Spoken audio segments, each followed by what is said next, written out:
Well, good evening, good afternoon. Hope you all are doing well. I am going to obviously disagree and differ with some people. I'm going to bother some people, particularly my post meal and millennial people. Uh, I subscribe to a literal, grammatical, historical hermeneutic, which means I take a literal approach to the scriptures. Obviously, you can't always do that because there are times where symbolism, figures of speech are employed, different idioms and so forth. And so you have to account for that.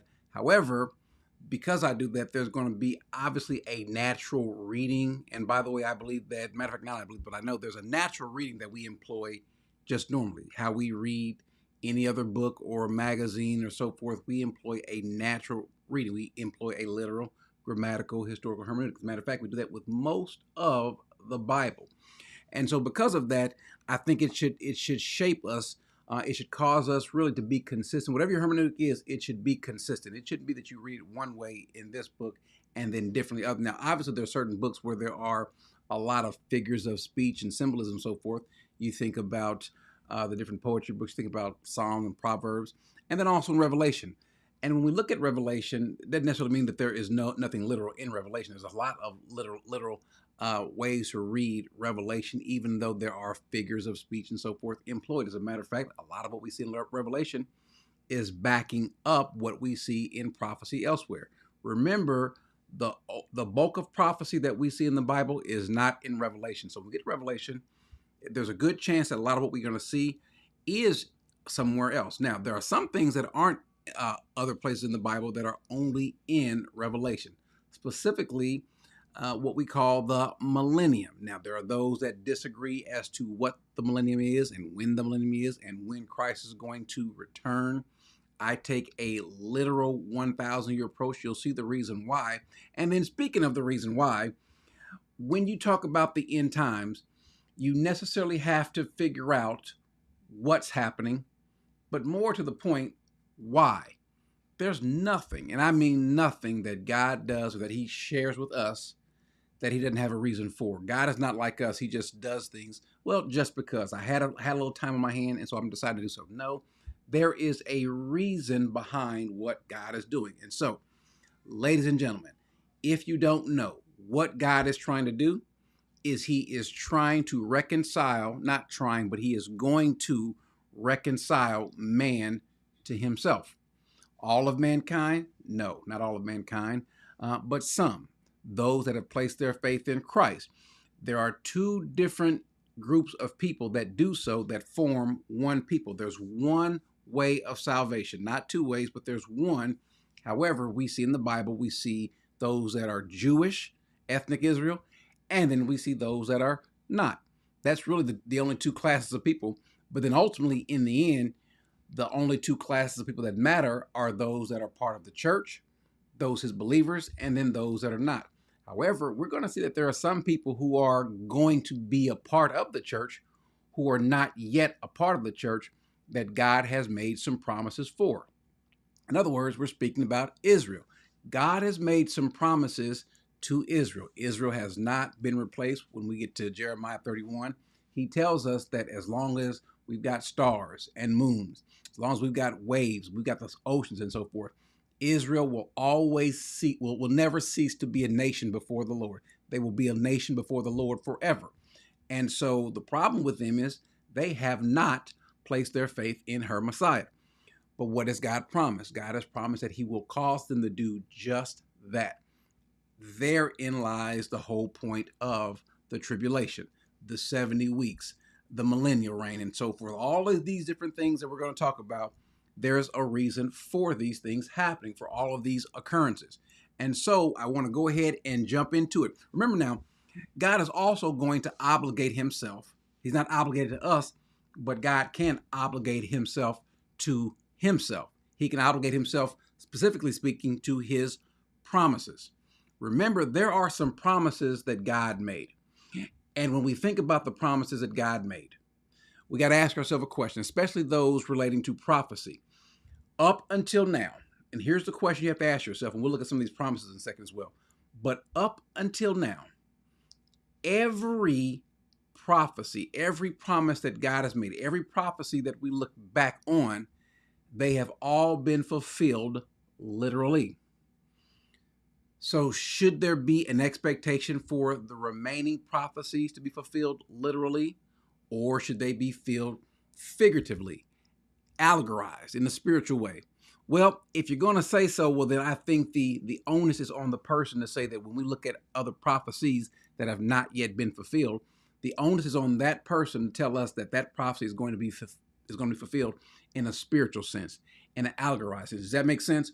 God is consistent up until people in the Western society decided that it's going to be a figurative fulfillment, that they're all figures of speech and symbolism, but they weren't fulfilled. Think about this. The prophecy of Christ dying on the cross, was that fulfilled literally, or was that fulfilled figuratively? Well, we know for a fact it was literally. Us being saved, was that figurative or literal? It was literal. And so all the promises thus far have been literal. And so these promises must be kept. Number one, we've got some promises about a king who is going to rule. Think about that for a second. We're going to look at some specific passages in a little bit. But there are, and I would ask you guys, especially those of you all who are in the chat, do us a favor, do yourself a favor, try to track with me, because I can promise you this, all of your passages that you might want to throw up, that you want to put on the screen and so forth, we'll cover them. We'll cover the ones that you might think that speak differently and so forth. We'll get to Revelation 20. We'll get to Matthew 24 and so forth. We'll get to Daniel. We'll get to Isaiah. We'll get to Jeremiah and Zechariah. We'll get to those places. But let's go back before that and think about the promises. We have promises of a Messiah who needs to reign before the people. Now, the very first promise that we see happening, that we see before us, is this promise. This promise here, he says, and I will put enmity between you and the woman, and between your seed and her seed. And he shall bruise you on the head, and you shall bruise him on the heel. Now, the reason for that is it's just not there. You know what? Let me throw a riddle and see if anyone can guess this. No, there's a point. He's pointing to something. We get to Genesis 3, but even more specifically, we also get to Genesis 15.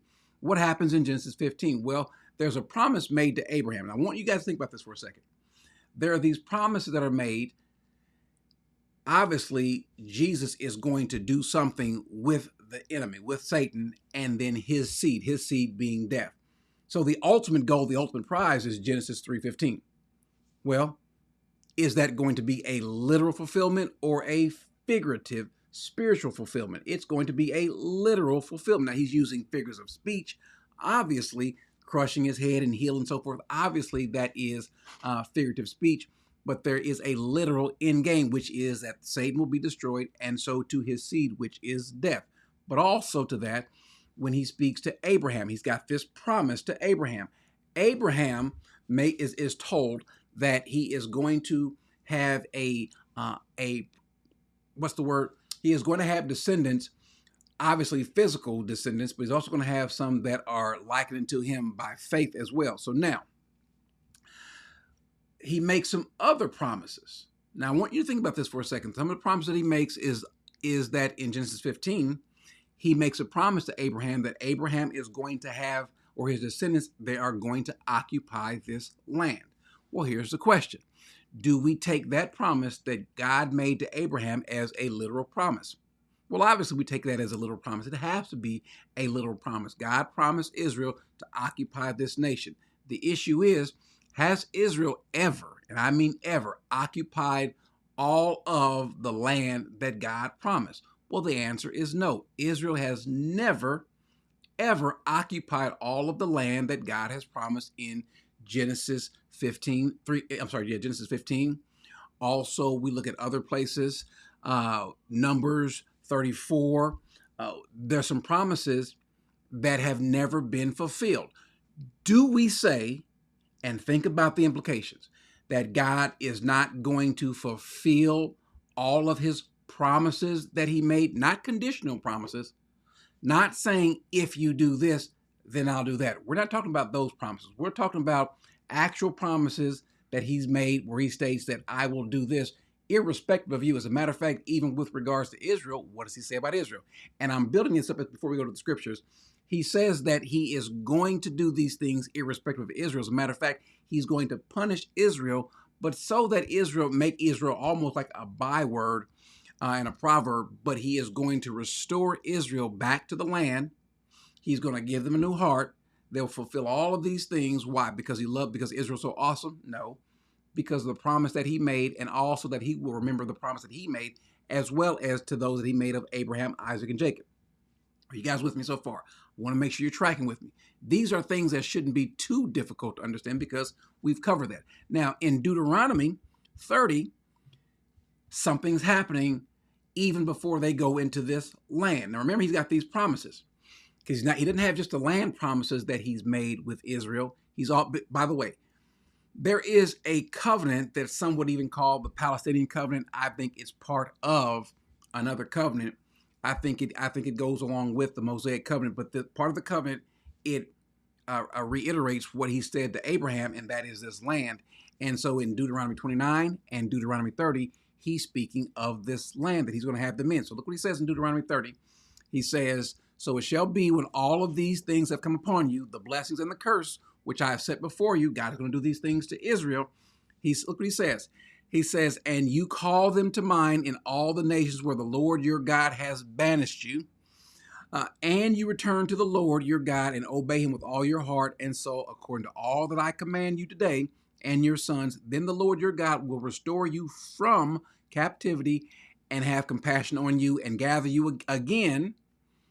So he uses this word again in there for a reason. "Gather you again from all the peoples where the Lord your God has gathered you." And so he's speaking about where he's going to have them at, how he's going to discipline them, how he's going to put upon them. Why? To bring them back. He says the issue is verse 6. "Moreover, the Lord your God will circumcise your heart and the heart of your descendants to love the Lord your God with all your heart and with all your soul, that you may live." Now, if we were to track further, we see about him speaking about this land that he's going to have in this land. And the problem is they just do not have this land. They've never had this land totally.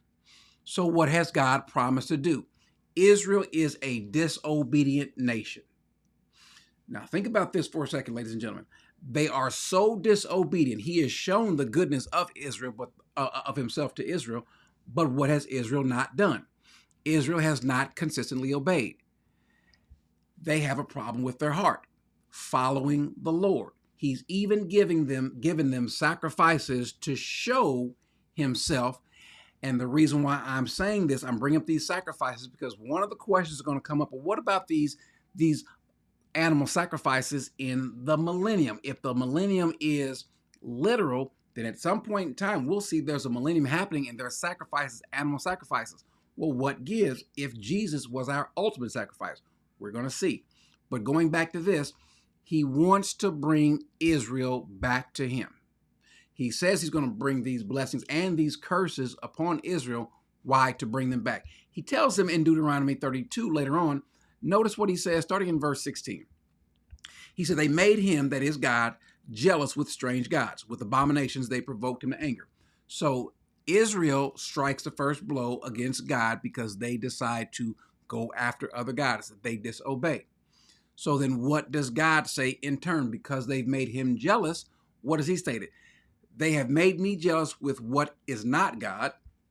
Then they have provoked me to anger with their idols, so I will make them jealous with those who are not a people. I will provoke them to anger with a foolish nation." Now, those who have a dispensational hermeneutic sometimes will view, not all, but some will view this as the church being kind of a parenthesis or plan B. Nothing can be further from the truth. God has already, even here in Deuteronomy, even before they go into the land, before the Jews go into the land, God has already articulated as fully as he can. No, not yet. But he's articulated there's going to be another people that he's going to make his people along with Israel. Are you guys with me? So far, we see that God has made a statement that he's going to make them jealous with another people and make those people that are not his people yet, but to become his people. If we were, and we won't for sake of time, but if you would go to Hosea 2 and just read through Hosea 2, really all of Hosea, and see what he's saying. So all of Hosea, he's speaking about this disobedient, adulterous nation, and he's going to go after another nation, bring them to him, and cause this other nation to be jealous. But what he's going to do, even though he's going to punish Israel and punish them severely, he's going to do so to bring them back. Now, if you're tracking, let's leapfrog a few thousand years from Deuteronomy 30, where he says that he's going to make them jealous. Well, does he? Is he? Well, in Romans 11, what is Paul stating? Paul says that I say then they did not stumble. That is Israel, the nation Israel. He's not speaking about figurative Israel. Do not say, ladies and gentlemen, do not say the church is the new Israel. Do not say that the church has replaced Israel, that the church is spiritual Israel. If you say so, there's no way to make sense of Romans 9, 10, and 11. God can have a plan for them and have a plan for you. Just like God can have a plan for Bob and a plan for Frank and a plan for Mary and a plan for Sheila and a plan for Daryl and whoever else. He can have, why? He's God. You think it's difficult to spin plates in the air and watch and try to balance, but not God. God, when God is handling billions and trillions of different things at once, that's just a regular day for him. That's just who he is. Miracles are special to us, but for him, it's just, oh, well, because he's God. And so what is he going to do? In Romans 11, he says, I say then, they, that is Israel, they did not stumble so as to fall, did they? No, they did not. He says, may it never be. But by their transgression, who's transgressing? Not spiritual Israel, the nation of Israel. Salvation has come to the Gentiles, so it could not be spiritual Israel. This is actual ethnic Israel, and because of their failure, salvation has come to the Gentiles. Why? Look what he says, to make them jealous. Now, the reason why we're going over all this stuff is because we have to see, when we start talking about the rapture or the tribulation or the millennium, we need to see why these things are happening. They don't just pop up. God has already stated what he is going to do. Now, there's a big issue that we need to bring up. Because he is going to deal with Israel, there's a problem that Israel has. Israel is disobedient. And so he's promising that he is going to bring them back. Now, I want you guys to be fair because I can't see the questions just yet. I see some of you guys putting up questions, but hold your questions toward the end. We'll try to answer some questions at the end, but I want to get through this as quickly as I can. So therefore, we want to see what God has done in terms of how he's going to bring Israel back. Do you think Israel's going to make it back unscathed? No. Israel has all of their existence been a disobedient nation. As a matter of fact, look at Israel, the state of Israel right now. What is Israel's spiritual state? Well, their spiritual state is one of a hardened heart. They have turned their back on God. Question, did God prophesy that, or did God state that? I hate using the word, did God prophesy that? But did God state that he would do that? Yes, he stated a couple things. One, they'll be back in their land. They will have a hardened heart. They will turn their backs on him, but it's okay. It's all part of God's plan. We'll deal with this, their hardened hearts. But question, when God says that he will harden their heart, was that a spiritual or figure of speech, or was that literal? God said that it is literal. Somebody said that's not the real Israel. It doesn't matter if it's not the real Israel. Whoever the real Israel is, their hearts are hardened. How do we know so? Because God said so. If you want to say that that's not the real Israel, fine. Whoever the real Israel is, their hearts are hardened. Why? Because you or I might differ, because the Bible says so. We're going to look at that in a second, though. So what does he say? One, God says, I'll put them back in the land. There's somebody in the land, maybe not everyone that's in Israel is of Israel. It's not an issue for us. But there are those that are there that have a hardened heart against him. And even those Jews that are true Jews that are scattered about the world, what are they? Same condition, a hardened heart. And so what does God say he's going to do? He's given them things to do. Part of the old covenant, part of the law, and them observing God and following God and observing his commandments, they disobeyed. One of the things they were supposed to do was they were supposed to observe not just their own Sabbath, but the land had a Sabbath. Every seventh year, the land was to rest. And God would bless the land so much so in the first, second, third, fourth, fifth, and sixth year, he would bless the land so much so that the next 2 years, they would still have plenty. Why the next 2 years? Because the seventh year, there is no planting, no harvesting. And then the eighth year, which would be the first year following, it's going to take a while for it to harvest, but they will have enough. So what did Israel do, though? Israel disobeyed. They disobeyed this 7 years that they were supposed to give the land some rest. And if we go back to it, to matter of fact, let's do this. Let me put this on the screen as well. Let me go back to Leviticus 26. Leviticus 26:10. I didn't put that on the screen, but I should have on second thought. Leviticus 26:10, I believe. And I just want to read this passage.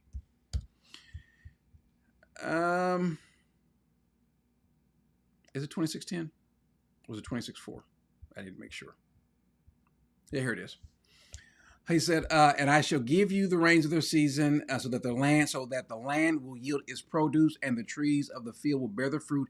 Indeed, your threshing will last for you until grape gathering until sowing time. You will thus eat your food to the full and live securely in your land. I shall also grant peace in the land, so that you may lie down with no one making you tremble.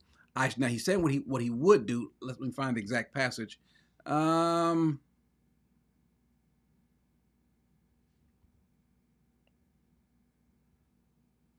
I don't want to read all of 20.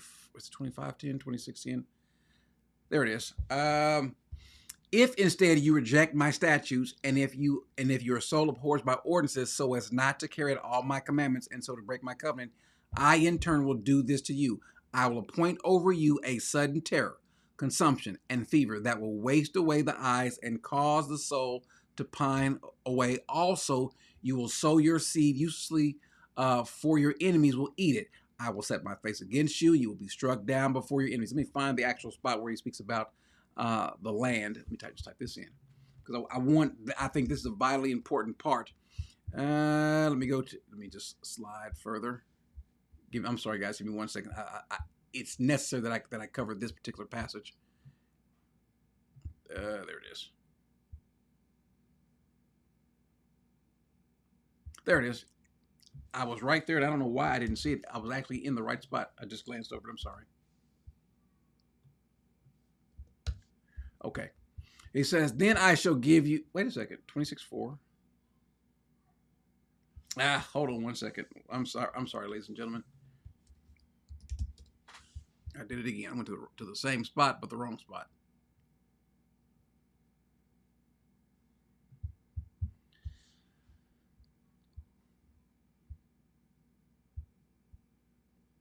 Yeah, I know for a fact we've covered this a multitude of times, and for some reason, I am not looking at this. There it is. I'm sorry. I don't know. Forgive me, ladies and gentlemen. Forgive me. Uh-oh. It's Leviticus 26:32.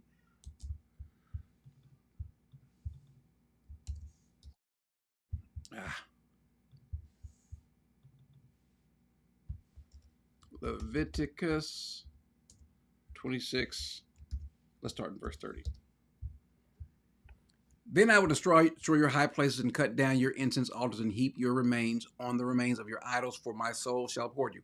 I will lay waste. Here it is. I will lay waste to your cities as well. I will make your sanctuaries desolate, and I will not smell your soothing aroma. So there's going to come a point in time where God is not going to, one, take their offerings. He's not going to even take part in even their Sabbaths, their new moon festivals, and so forth. It's going to come a point in time where God says, you know what? Do what you want to. I'm not in it. And so he's speaking of this right now. He says, I will lay waste to your cities as well as make your sanctuaries desolate, and I will not smell your soothing aromas. I will make the land desolate so that your enemies who settle in it will be appalled over it.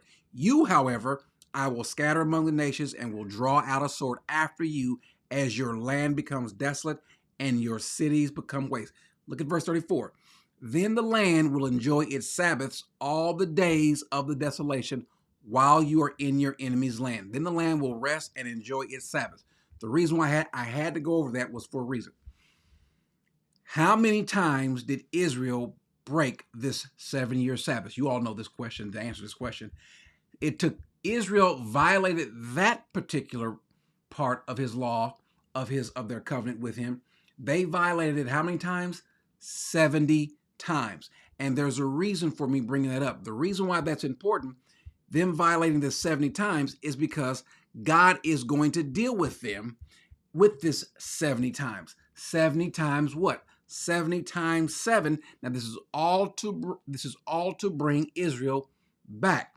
Remember, the promise has to be kept that he is going to keep Israel, as he says, really as the apple of his eye.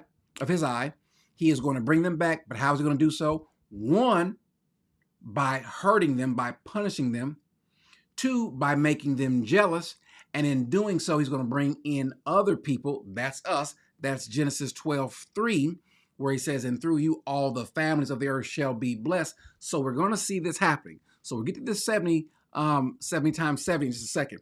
But notice what he says in Zechariah 12:10. He says, I will pour out on the house of David and on the inhabitants of Jerusalem the spirit of grace and of supplication, so that they will look on me whom they have pierced, and they will mourn for him as one who mourns for an only son, and they will weep bitterly over him like the bitter weeping of a firstborn. In that day, look what he says, in that day there will be great mourning in Jerusalem, like the mourning of Hadadrimmon in the plain of Megiddo. The land will mourn, every family by itself, the family of the house of David by itself, and their wives by themselves, the family of the house of Nathan by itself, and their wives by themselves, the family of the house of Levi by itself, and their wives, the family of the Shemites by itself, and the wives of themselves, all the families that remain, every family by itself, and their wives by themselves. What's going to happen? He is going to put a hurting on Israel. He's going to force Israel to come back to him. Then if we go to Zechariah chapter 14, starting in verse 4. Let's start in verse 3.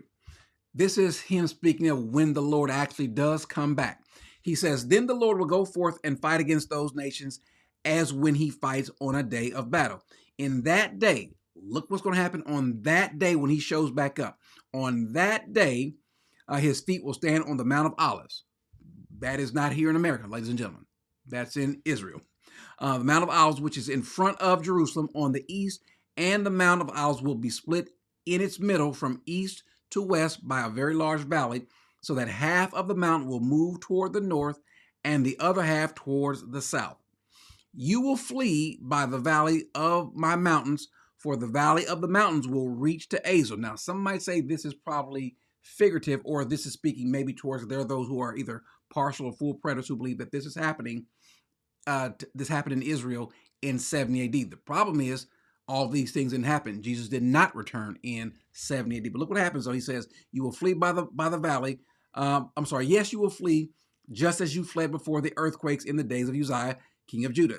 Then the Lord my God will come, and all the holy ones with him. So when he comes, look what he says. When the Lord comes, somebody's coming with him. Look what he's saying. And if you think that this has already been fulfilled, look what he just said. When he comes, all the holy ones will come with him. That has not been fulfilled yet, ladies and gentlemen. That has not happened. You can't say figuratively, because if you say figuratively, the question is going to be, well, how do we figuratively know that happened? Then he says, in that day, notice what he says, there will be no light. The luminaries will dwindle. So there's going to be darkness. We're going to see where Jesus is going to say the exact same thing when he returns. That did not happen, ladies and gentlemen. It has not happened yet. Then the luminaries would dwindle. That's the stars and so forth. Everything in the sky that gives light will go away. For it will be a unique day which is known to the Lord, neither day nor night, but it will come about at evening time. There will be light. And in that day, living waters will flow out of Jerusalem, half of them towards the eastern sea and the other half towards the western sea. It will be in summer as well as in winter. Now, if we go through Ezekiel, which we won't do, you see this also being brought up in Ezekiel. And look what he says, verse 9, and the Lord will be king over all the earth. Has that happened? Ladies and gentlemen, if you're going to say that Jesus is reigning now, that's not a very good reign. Matter of fact, we've seen the King of England or the Queen of England when England had, the old saying that the sun never sets on England or the United Kingdom. The sun never sets on it because the kingdom was so vast. Not even Jesus has had a reign like that yet, but he will. So we can't say, well, he's reigning now. Look at the condition of the world. You tell me. Let's stop for a second. Does someone mean to tell me that Jesus is reigning now with the condition of the world?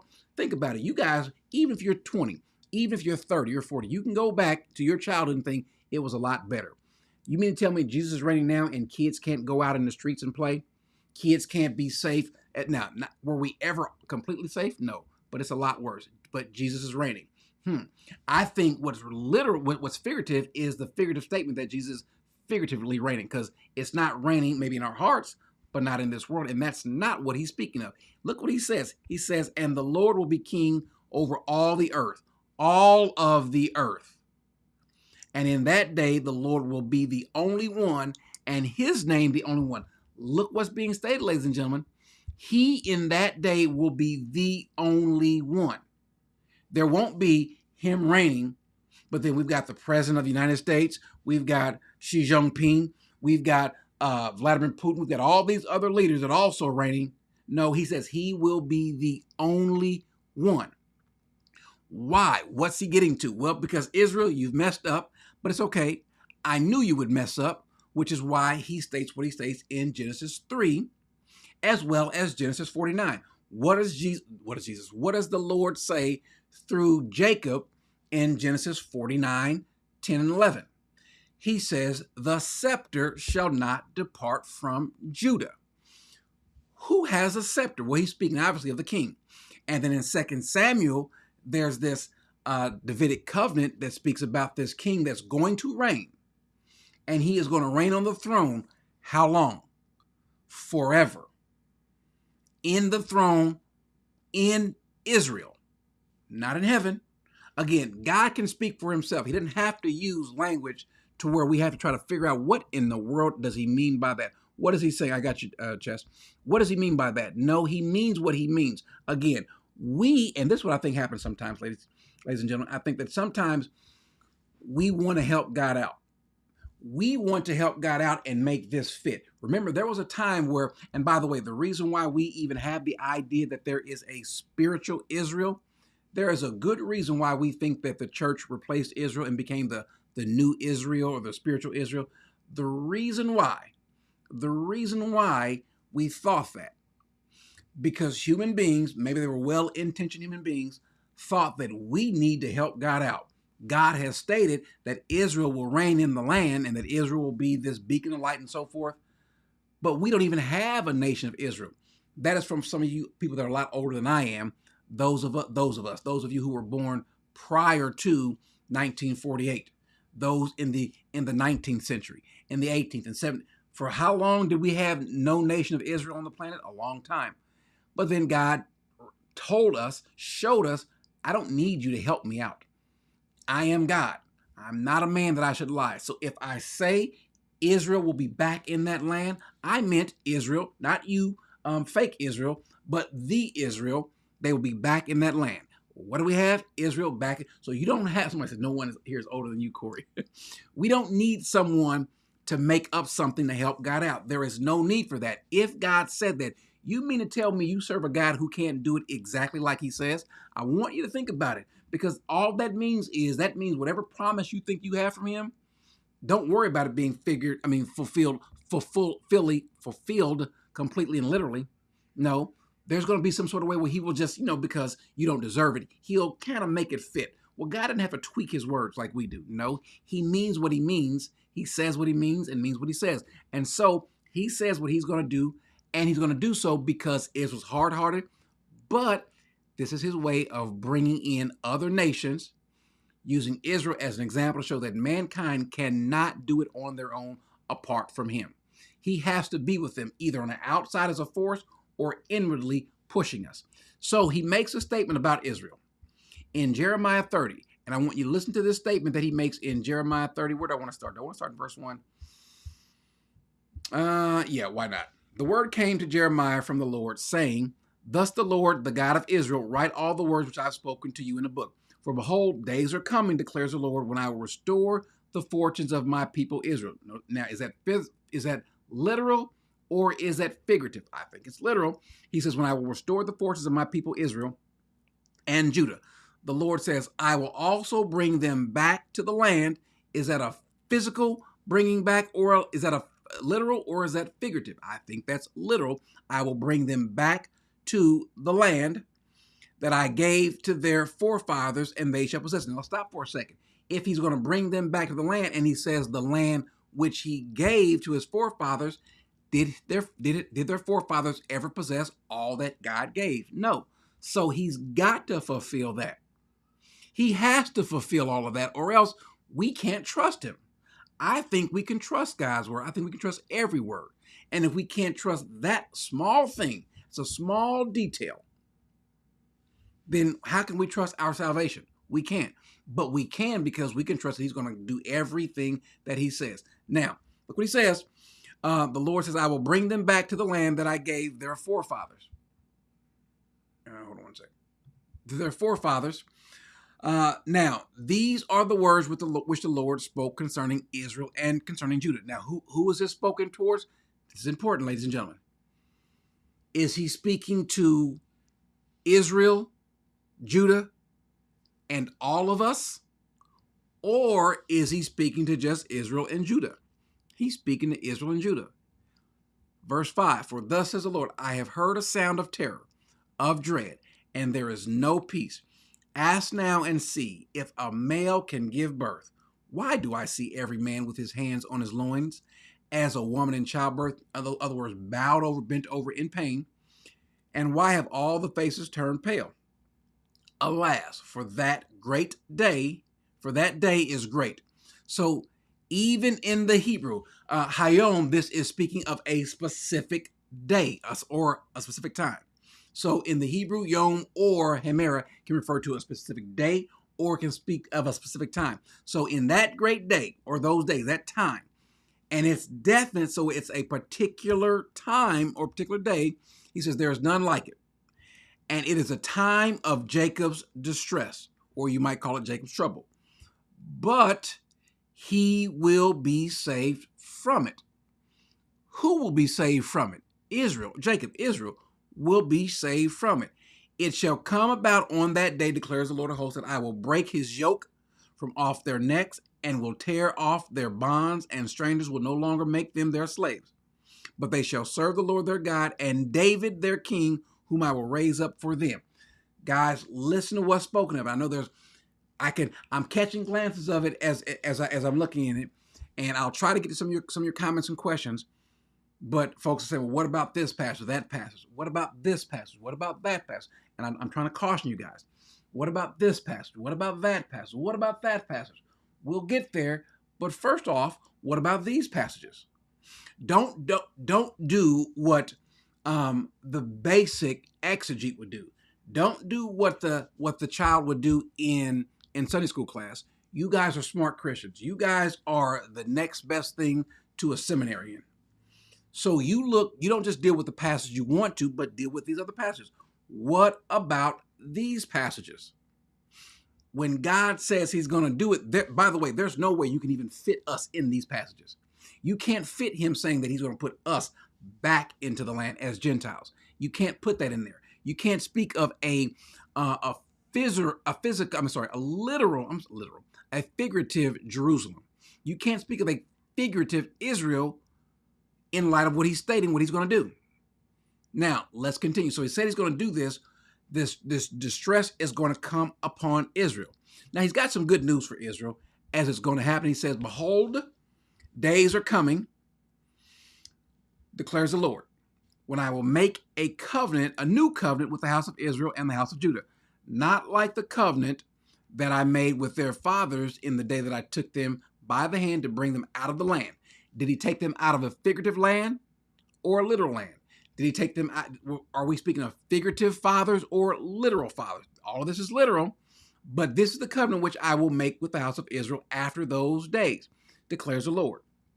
I will put my heart, within them, my heart, in their heart, I will put out my spirit, write my law in their heart, and I will write it, and I will be their God, and they shall be my people. He's speaking in this case of Israel, ladies and gentlemen. They will not teach again each man his neighbor and each man his brother, saying, know the Lord, for they will all know me. Who's all? All of Israel, not all of the Jews that have ever existed, but there's this remnant that Paul speaks of Jews that he speaks of in Isaiah 53. He's going to cause them to look back. All of them will look on him, declare that he is Lord. For I will forgive their iniquity and their sin I will remember no more. Now, by the way, just so we know he's speaking about a literal Israel, a nation of Israel. You can't get past this passage. You can't get past. He says, listen, thus says the Lord, who gives the sun, that's literal, for light, that's literal, by day, again literal, and the fixed order of the moon, literal, and stars, literal, by literal light, by literal night, who stirs up the literal seas so that its literal waves literally roar. The Lord of hosts is his name, literally. And if this fixed order departs, last I checked, they haven't. Most of us, or a lot of us, went out and checked out a solar eclipse. So those lights that he's speaking of, the stars and the moon, we literally went out and saw them on display. Did we not? A few days ago. So he says, if those things depart from before me, declares the Lord, then the offspring of Israel also will cease. Has that stopped? No. So guess what hadn't ceased? The offspring of Israel from being a nation before me forever. Yeah, I know folks wanted to fix it for God, but then God said, I don't need you to fix it up. Here we have by some ungodly folks to decide that we're going to put this nation back on the map in 1948. Forget all the little political wranglings and so forth. This was coming from God. You want to know why there's still problem and chaos even in Israel today? Because literally God told them that because you did not throw them out of the land when I told you. He told Joshua that. He tells them in Judges. He says, because you did not put them out of the land. You want to know why the Palestinians are still there in the land? You want to know why Hamas is there? Why Hezbollah is there? You want to know why they're going to stay there? Not because of any political issues or any wrangling. No. You guys are looking for a two-state solution. No, this is a heaven solution because it's a heaven ordained punishment. God says they will be in that land until he takes them out to be a thorn in the side and a prick in the eye until God removes them. So they're going to be there. They are going to be there. Why? Because to serve as a reminder of their disobedience to God. Are you guys with me? So he says, then the offspring of Israel will cease from being a nation before me. Well, obviously they haven't, so he's saying Israel will never cease to be a nation for God, before God, ever. Now, we talked about one of the reasons why they got put out of the land. They were exiled out of the land. For how many years? Jeremiah's running around saying that you guys are going to get put out of the land. Why? You all know. Why was Israel put out of the land? Why were they vanquished out of the land? Well, because of their sin and because of, well, just outright sin. How long was Israel put out of the land? Not just Israel, but Judah. If you want to call it Israel or Ephraim, that's fine, or Judah or the southern kingdom. They were put out for 70 years. 70 years they were put out. Now, as they were getting ready to come back in, because now they were saying, and these false prophets show up saying, no, God loves us. He will never put us out. We're going to be fine. He's going to bless us. And he says, stop listening to those false prophets. Matter of fact, when they take you captive, get comfortable. Have babies. Have some kids. Put down some stakes. Put down some roots. You're going to be there for a while. 70 years, in fact. Now, are they going to stay there? No, he's going to bring them back. The problem is with Israel, as the time is approaching for him to bring them back, one prophet decides to pray. And when this prophet decides to pray, because he's concerned about his people, he's bothered. He's bothered and he wants to know about his people in the land. It's almost 70 years is getting close. And so he prays. And then who shows up? An angel. An angel says, we've heard your prayer. Now I want to give you the answer to your prayer. You might not like it that much, Daniel, but it's going to be good news overall. He says 70 weeks. This word weeks is the word Shabiam or Shabiim, which is for sevens. So 70 sevens. 70 sevens have been decreed. By who? By God. God has decreed 70 sevens for who? For your people and your holy city. Let me just stop there for a second, guys. So I want to make sure, especially those that might disagree, I'm giving you ample opportunity, ample food to consume, to spit out and say, no, Corey, you're wrong about that. He says, decreed for your people and your city. Who are these 70 sevens decreed for? Who is your people? It must be Israel. And then who is your holy city? That's not Dallas. That's not Indianapolis. That's not it's certainly in Washington, D.C. That's not New York. It's not Chicago. It's no. It's not Moscow. It's not Luxembourg. No. This is Jerusalem. He said, and now look what he says he's going to do. Why he's going to do so. Again, God doesn't just do it just because, but 70 weeks have been decreed for your people and your holy city. Remember, when he's coming back, what city is he coming back to? To Jerusalem. He's going to set his foot on this mountain. When he does, look what he says, to finish the transgression, to make an end of sin. Ladies and gentlemen, I've got a question for you. Has that happened? No. To make an atonement for the iniquity, to bring in everlasting righteousness. Hadn't happened yet, ladies and gentlemen, to Israel. To seal up vision and prophecy and to anoint the most holy place. Again, Jerusalem in that case. So you ought to know and to discern that from the issuing of a decree to restore and to rebuild Jerusalem until the Messiah, the prince that will be. Now let's add this up, ladies and gentlemen. Let's figure this out. From the time of this decree, this going out, the building of the city and this wall, notice what happens. Look what he says. And it goes up 483 years. What happens at the end of this after these 483 years?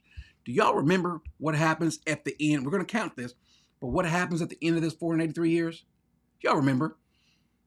Messiah shows up and he comes in. Remember Daniel 49? Comes in, this king. Remember 2 Samuel chapter 7, the son of David. They're saying, Hosanna, Hosanna. Here comes the son of David. Glory to God in the highest. Here comes the son of David. Hosanna. When does that happen? After this 483 years. Look what it says. Let's add it up.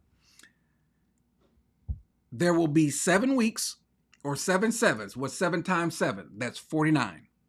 And 62 weeks or 62 sevens. So 62 and 7 is 69. So that's 69 sevens. That's 483 years.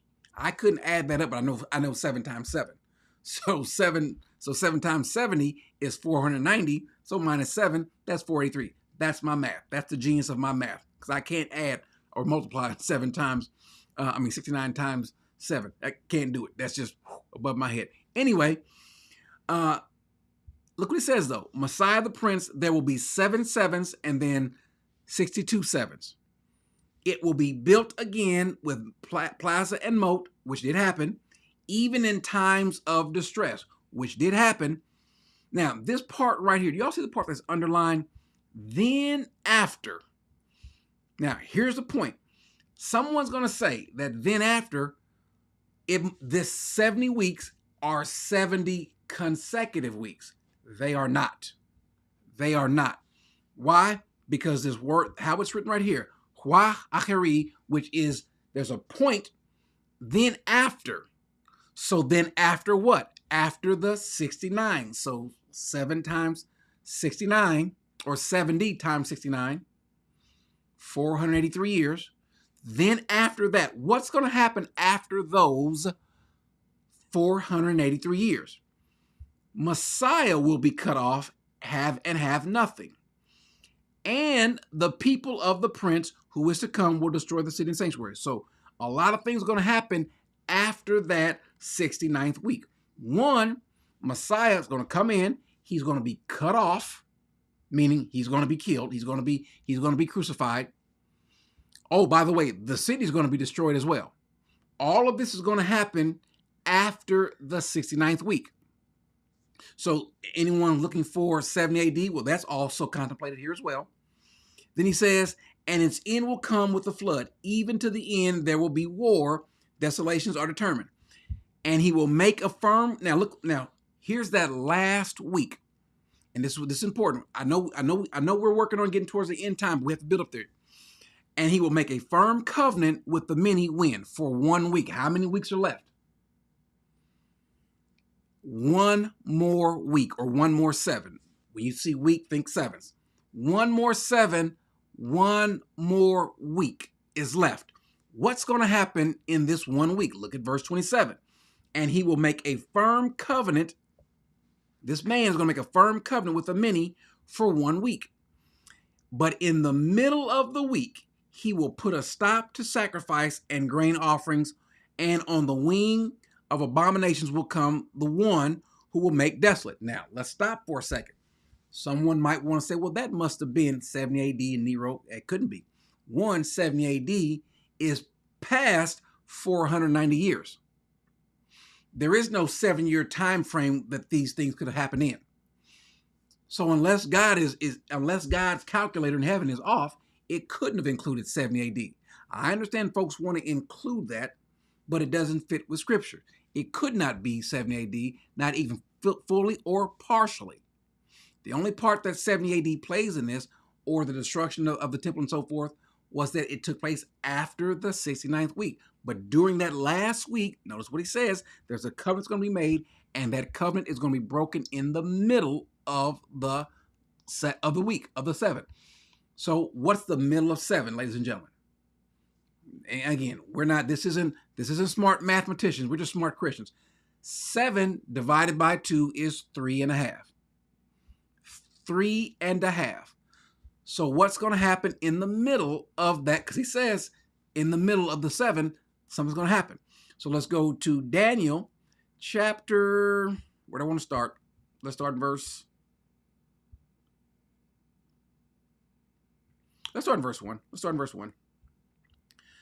Now at that time, Michael, the great prince who stands guard over the sons of your people, will arise, and there will be a time of distress. Look what he says. Here's where we get into this issue of the tribulation and rapture and so forth. Now, let me ask this question. I just happened to peek over and see this. Let me answer this question. Alejandro says, is this a salvation issue? For those of us that are saved, no, it's not. No, it's not. But for those that are not saved, for Israel, it definitely is. Here's how you know. If you were to preach the gospel to Gentiles on the streets, wherever you are, Alejandro or anyone else, is the gospel a salvation issue? Sure. Guess what this is to them? It's a salvation issue. As a matter of fact, if we read Romans 9, 10, 11, specifically 10, Paul is speaking about giving them the gospel. Who's going to give them who's going to preach them? Who's going to teach them? Who's going to tell them?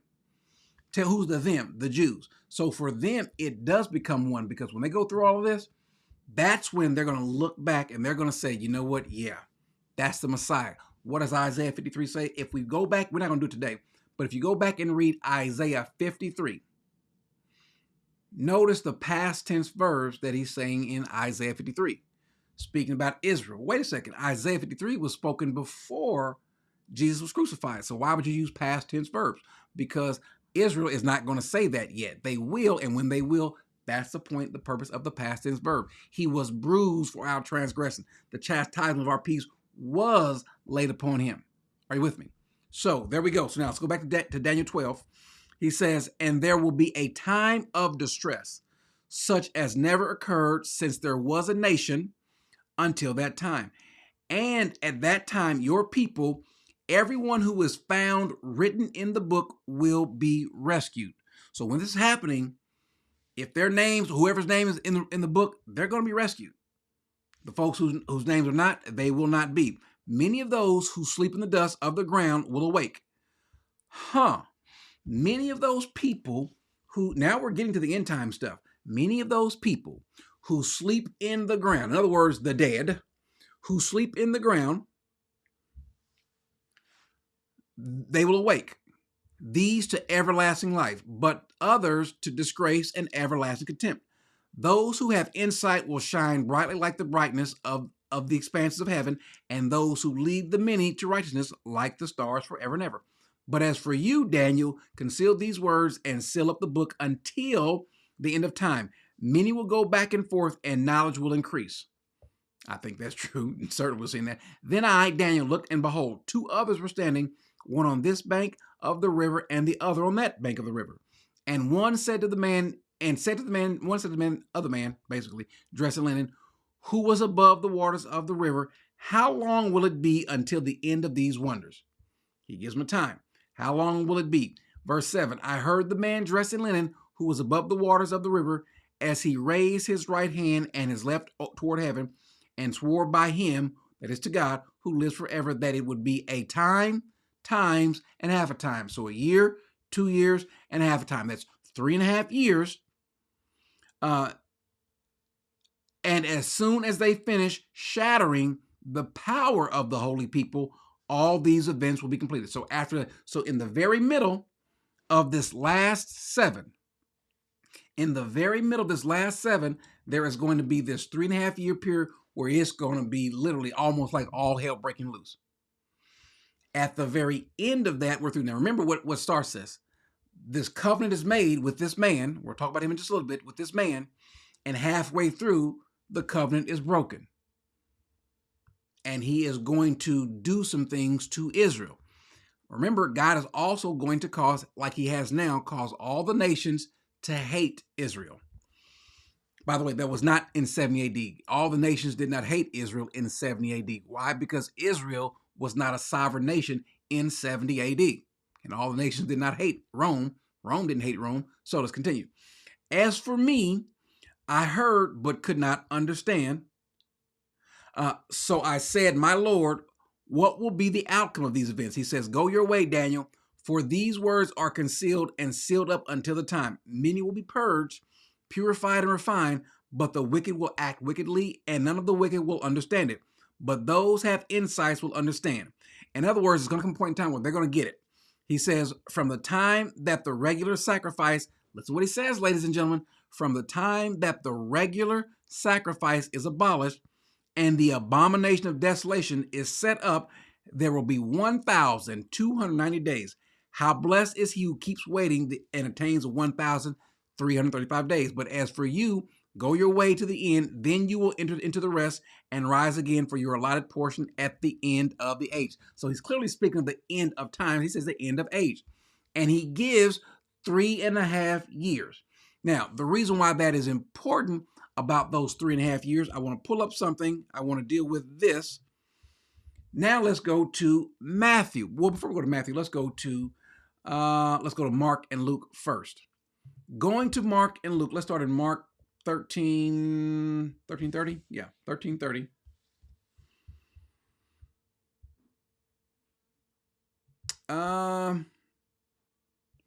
Let's start before that. Notice what he says. Let's start in verse 24. We'll recap it again. But notice what he says in 24. But in those days after tribulation. Now, someone's going to say, well, we always have tribulation. Greek students, feast your eyes over to the right. We have tain, ellipsing. Tain is one of the Greek words for the definite article the. So we are speaking of a definite tribulation, the tribulation. But in those days after that, the tribulation. So he's speaking of the tribulation. Look what he says is going to happen, ladies and gentlemen. And tell me if you don't recall this, us talking about this just a little while ago. He says the sun will be darkened and the moon will not give off its light. Did we not hear Jeremiah say the exact same thing where these luminaries will disappear? There won't be any more sunlight. Now, Jesus is bringing this up. Oh, by the way, this is centered around this time of tribulation. He says, and the stars will be fallen from heaven, and the powers that are stars in heaven will be shaken. Then they will see, this has to happen, then they will see the Son of Man coming. Hadn't happened yet, ladies and gentlemen. I don't know if you noticed that. In clouds with great power and glory. By the way, the disciples, as they were standing on the banks, Jesus is taken up. As they're looking up, do y'all recall what the angel said to them? Why do you stand there looking at this Jesus? He's going to come back in the same way that he left. He's coming back. So he's going to come back. He says so, and this is not a figurative, this is a literal coming back. And then he said, he will send forth angels and will gather his elect from the four winds, from the farthest. Now learn the parable of the fig tree.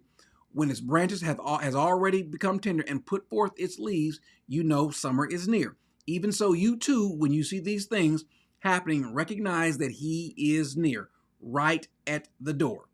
No one knows the day or hour, no. So now, by the way, if this were, because could you imagine if this would have been if he would have gave us the exact timing, but then comes back and say, no one knows the time of the hour. Well, no. And as we read this, no one knows the time of the hour, but it was 70 AD. Well, somebody's wrong. I think the folks that are saying 70 AD, they're the ones that's wrong. Now, I want you to notice something. And this is where people say, well, we got a problem here, Corey, because he's going to say something like that must have meant it had to be then. Two things is going to obliterate this issue.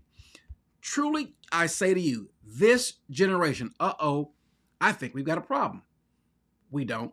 Someone says, well, this generation means it must have been that generation. Well, first of all, it's a demonstrative pronoun. It has nothing to do with time. It's not about a when, it's about a what or a who. Will not pass away until all these things have taken place. Heaven and earth will pass away, but my words will not pass away. Do we believe that any of his words will pass away? That's the point. Will any of his words ever pass away? No, they will not pass away. Now, let's continue. Let's go to Luke 21.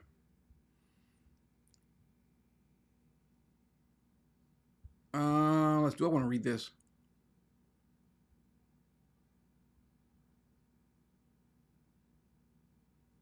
No, I'll come back. I'll probably come back to that.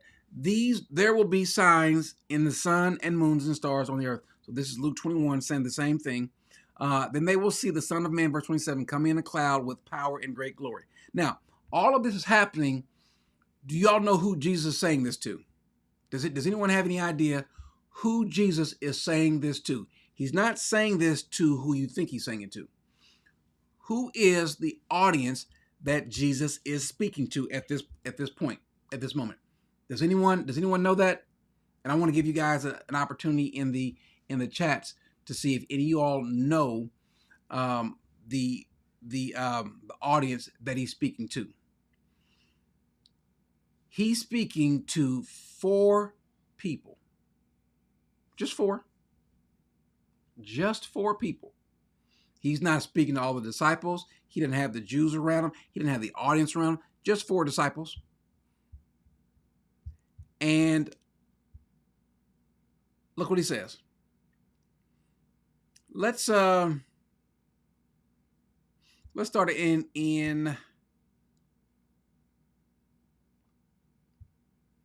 in verse 37 of Matthew 23. I'm going to make a point on this word, this generation, just a second. Because what happened is people are going to say, well, this generation and this generation, a generation lasts but so long, what have you. Well, a couple of questions before we get there. Which generation? If we say this generation, that suppose that everyone that's alive at this point in time that Jesus makes a statement will see what happens in 70 AD. You know what that means? That means no one died for almost 40 years. What if, and by the way, a good number of those folks that lived at that time did in fact die between. So now that passage can't even apply to them. But we'll deal with this word this in a second. But Jesus says, Jerusalem, Jerusalem, who kills the prophets and stone those who are sent to her. How often have I wanted to gather your children together? Think about what he's saying. How often have I wanted to gather who? Israel's children. And he will, together, the way a hen gathers her chicks under her wings. Behold, your house is being left to you desolate. For I say to you, from now on you will not see me until you say, blessed is he who comes in the name of the Lord. Do not miss this point.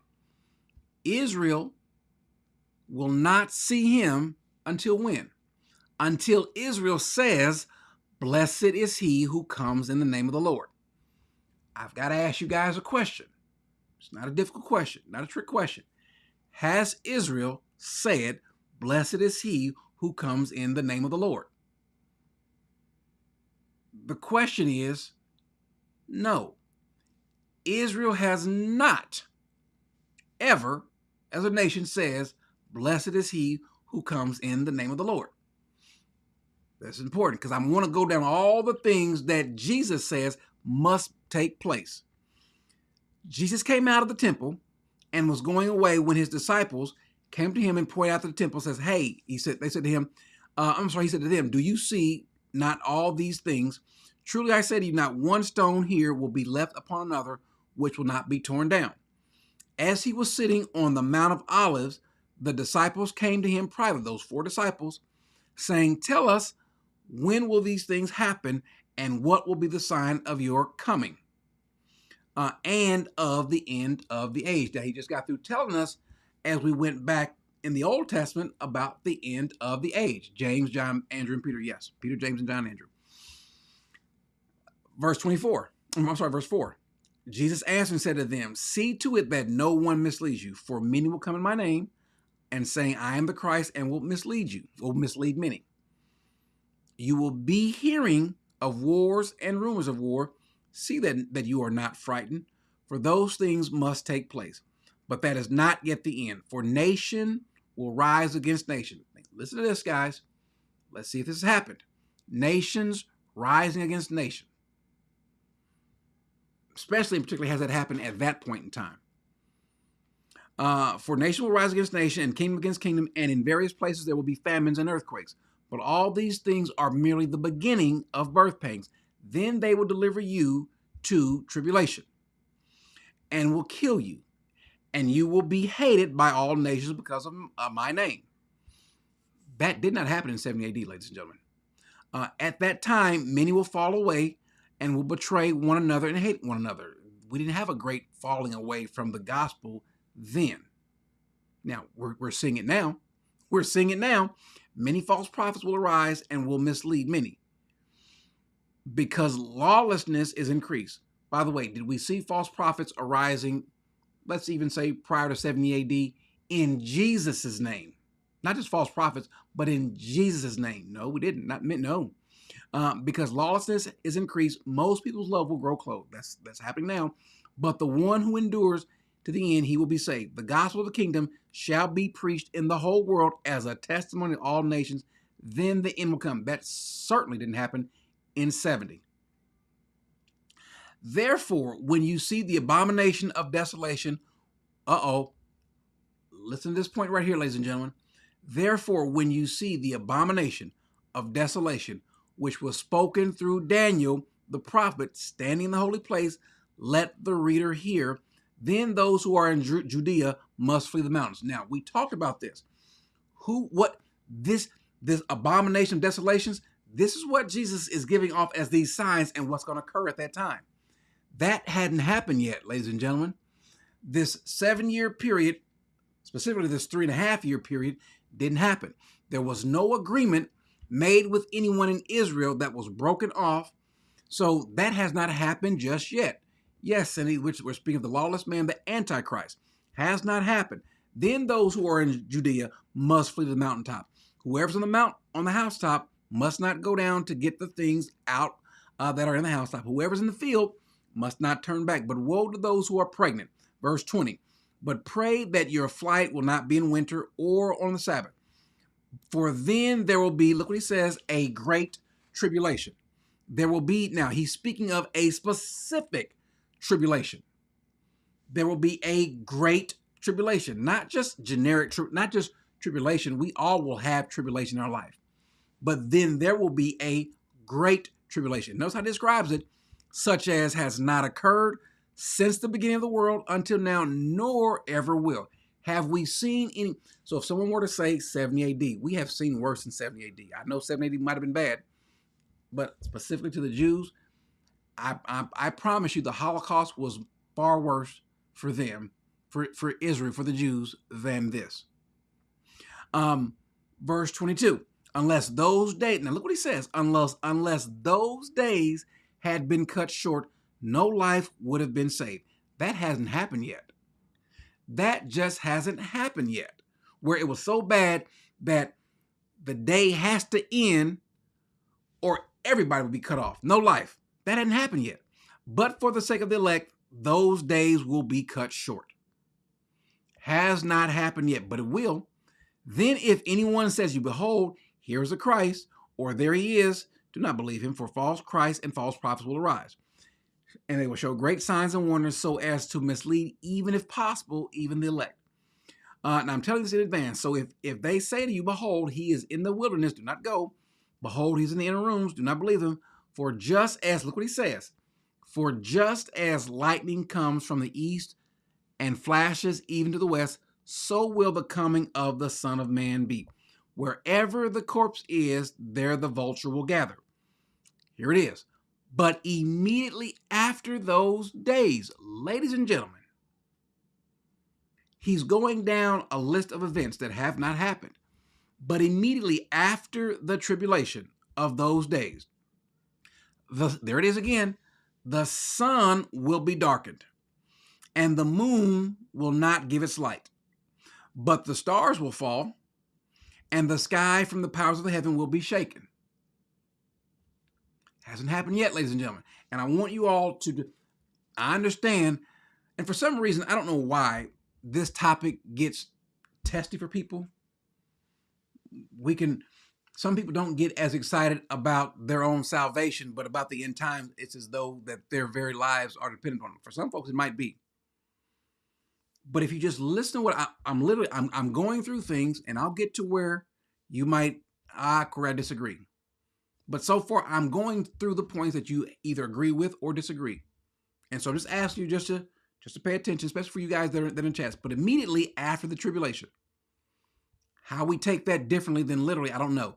But immediately after the tribulation of those days, the sun will be darkened, and the moon will not give its light. It's the third time we're hearing this. Now, I've spoken many times before that as well, speaking about that in that 70th week. That's going to happen. The moon will not give its light, and the stars will fall from the skies. Verse 30, and the sign of the Son of Man will appear in the sky. Has that happened? And then all the tribes of the earth will mourn, and they will see the Son of Man coming. Did all the tribes of the earth mourn, or did they see the Son of the Man coming? No, that hadn't happened. And he will send forth his angels with a great trumpet, and they will gather together his elect from the four winds, from one end of the sky to another. Now, I want to put something on the screen. Here is Jesus. Here is Jesus. Guys, pay attention. Stop telling people to go to other. Matter of fact, do this. I want you guys to pay attention. I want you guys, because what's going to happen is this. Too often you guys want someone to listen to you, but you don't want to listen. I'm asking you, and this is for you guys that are watching in the chats. I mean, in the replay, but in the chats. Listen to what I'm saying. Do not tell anyone to go look at any other passage until we get to the end, because we might go to that passage. We are adults, and the problem that we have is people come into a discussion like this ready to prove their point instead of ready to listen. And if you ever find a person who says or has the idea or the belief or the view that you can't show me anything, that person needs to take their Bible and throw it away. They have no more need of it. You know why? Because they know it. You can't show them anything. They want to show you something, but you can't show them anything. And what they would also rather do is distract you. If you happen to disagree, here, let me show you this. Well, no. And so, guys, while we're here, I want you to focus, because here's what inevitably happens. You'll turn around and say, Corey, well, what about? And I said, I just spent the first hour covering it. So, look what's stated. And I want you all to notice what Jesus said. These are the things that Jesus says that must take place. Notice what he says. First thing that he says that must take place. The Jews, hasn't happened, but they will say, blessed is he who comes in the name of the Lord. Ladies and gentlemen, I just want to see in the chats, has that happened? The answer is no. How about 2? Nations rising against nation. Well, in 70 AD, no. Today, yes, it's happening. Famines and earthquake. We're not sure. Don't really know. Number 4. Then they will deliver you. Who's the you? To tribulation. That's an important question, ladies and gentlemen.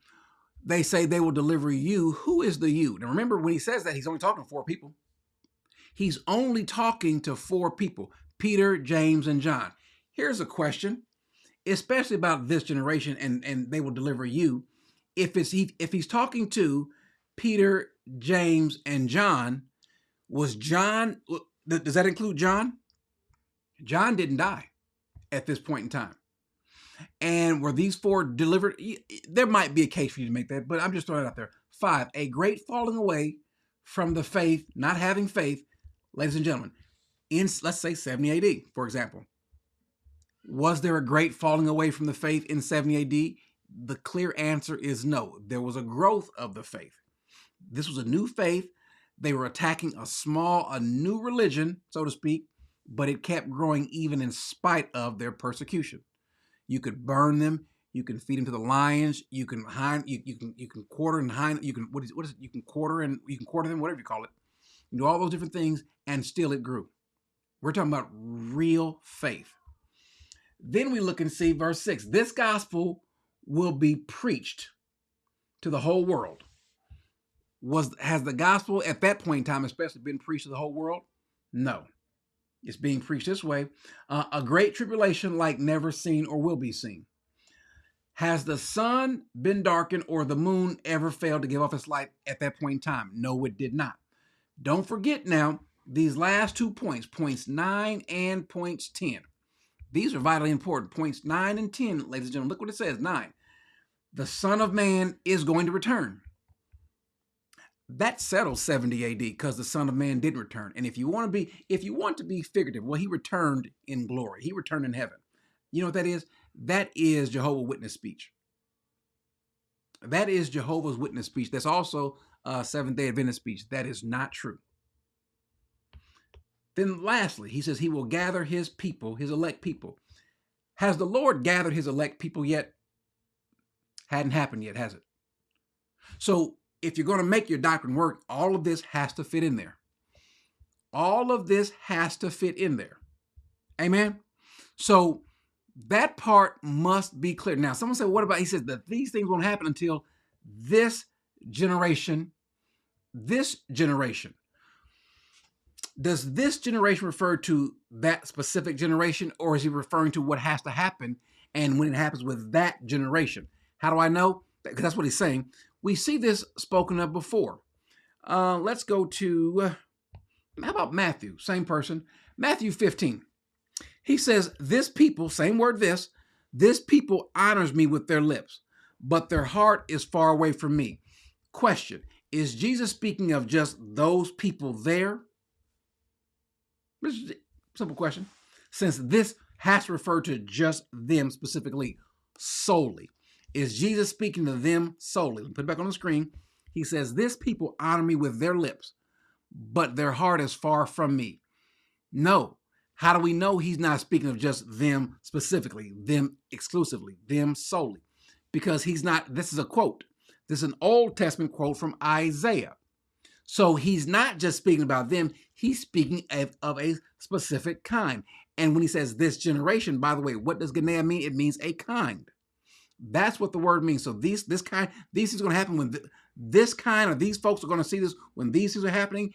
When it begins to happen, that generation, those people, this group, they won't die until they see that. But these things have not happened yet. We're talking about, if it's then, we're talking about a 40-year period of time. And the biggest problem with that is that it doesn't fit with the 70 AD. So should we just forget about the 70 weeks? Are we to ignore the 70 weeks? We cannot.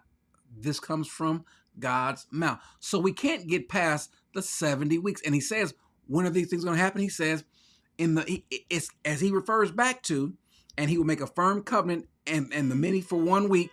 But in the middle of the week, he will put a stop to the sacrifice and grain offering. The abominations, and on the wings of abominations will come the one who makes desolate. So Jesus says one of the signs, think about it. Jesus says that one of the signs of these things happening, or one of the precursors to this thing happening, is this abomination of desolation must take place.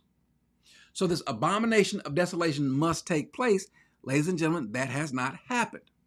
Now, what is the ultimate goal? Well, the ultimate goal is, if we go back to what he says in Jeremiah 30, he is going to afflict Israel. Remember, Jesus, by the way, have you ever noticed that all of this talk about this punishment, that these things are happening, is taking place before the Jews? They're the ones that's talking about it. There does come a point in time when he speaks about someone being brought up to avoid any sort of wrath. he's not speaking to Jews then, is he? When that conversation happens, he's speaking to Gentiles. But when the conversation takes place about going through this suffering, this tribulation, who's he speaking to? He's speaking to Jews. So he's got two audiences that he's speaking to, Gentile believers, and he seems to be telling them that they'll be caught up. And then the Jewish people who aren't believers, they're the ones going to go through something. Because that's what he's always stated, going back to Deuteronomy, going back to Leviticus, going back to Jeremiah, going back to Isaiah, going back to Hosea, going back to Ezekiel. He has made this promise of what he is going to do to who? To Israel, to the house of David, to Israel and to Judah. Then he's going to bring about this punishment of them. But in doing so, he's going to make, remember we said this earlier, he's going to make Israel jealous. How is he going to make Israel jealous? He's going to make Israel jealous by yours truly. He's going to use me, moi, to make them jealous. He's also going to use you guys. So he's going to use TT. He's going to use Sean. He's going to use Stand for Your Truth. He's going to use Stevie. He's going to use Monkey Moves. He's going to use all of you people in the chats who are believers. He's using you to make Israel jealous. Don't believe me? One of you Gentile Christians, go up to a Jew and try to proselytize him. See what happens. You're going to get a lot of anger. Matter of fact, go to Israel and do so. You're going to get a lot of anger. Go to certain Jewish enclaves here in America, especially New York City. You're going to get some anger. Why? Because for them, it is a rock. Jesus is a rock of offense. They are bothered by him, angered by him. So he's going to use us to make them jealous. We saw that in Romans 11. But what else do we see in Romans 11? In Romans 11, let me see if I find my spot here. Did I go past it? In Romans 11, notice what he says.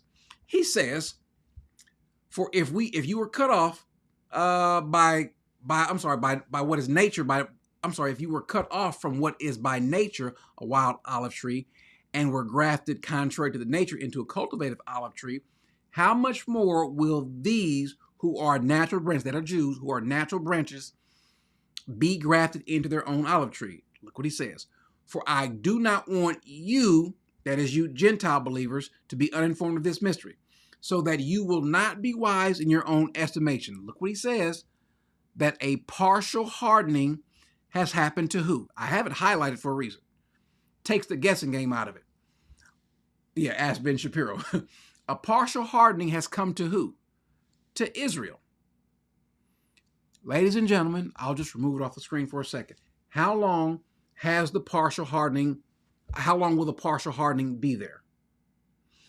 The partial hardening will be there until the fullness of the Gentiles has come in.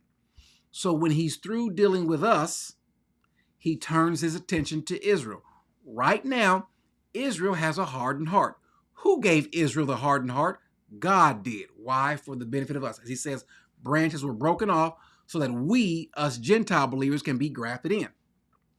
And so he says, so all Israel will be saved, just as it is written, the deliverer will come from Zion.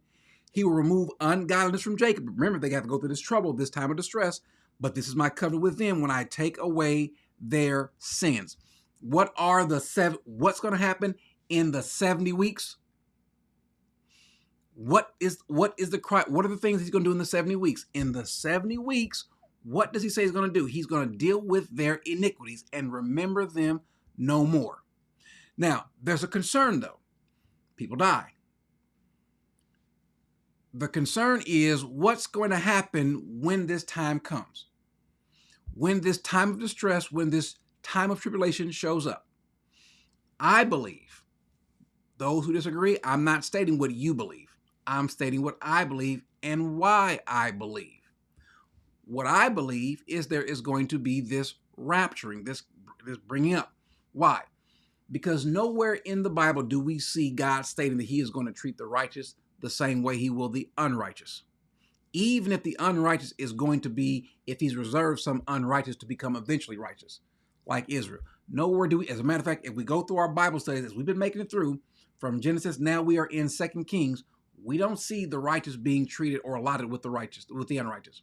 We don't see that. As a matter of fact, wasn't that the discussion that Abraham had with God. If there are 50 righteous people, will you destroy them? But there are 50. No, I will not. God is clear. I, the Lord, do not change. So God's not going to all of a sudden change his modus operandi. Look at how God operates. He is not changing it just to suit your denominational bent, your doctrinal bent, your theology. He's not changing for you. You should change for him. He's not changing. So therefore, he's not going to punish the godly with the ungodly, the righteous with the unrighteous. And so he makes a statement in 1 Corinthians 15.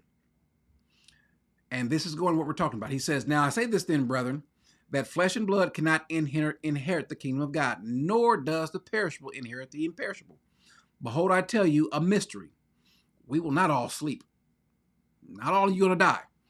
But we will all be changed in a moment, in the twinkling of an eye, at the last trumpet. For the trumpet will sound, and the dead will be raised imperishable, and we will be changed. For this perishable must put on imperishable, or this mortality must put on immortality, and this mortal must put on immortality. But when this perishable will have put on the imperishable, and this mortal will have put on the immortal, then will come about the saying that is written, death is swallowed up in victory. O death, where is your victory? So at that point in time, no one has to worry about dying. Now, here's the reason why this is important.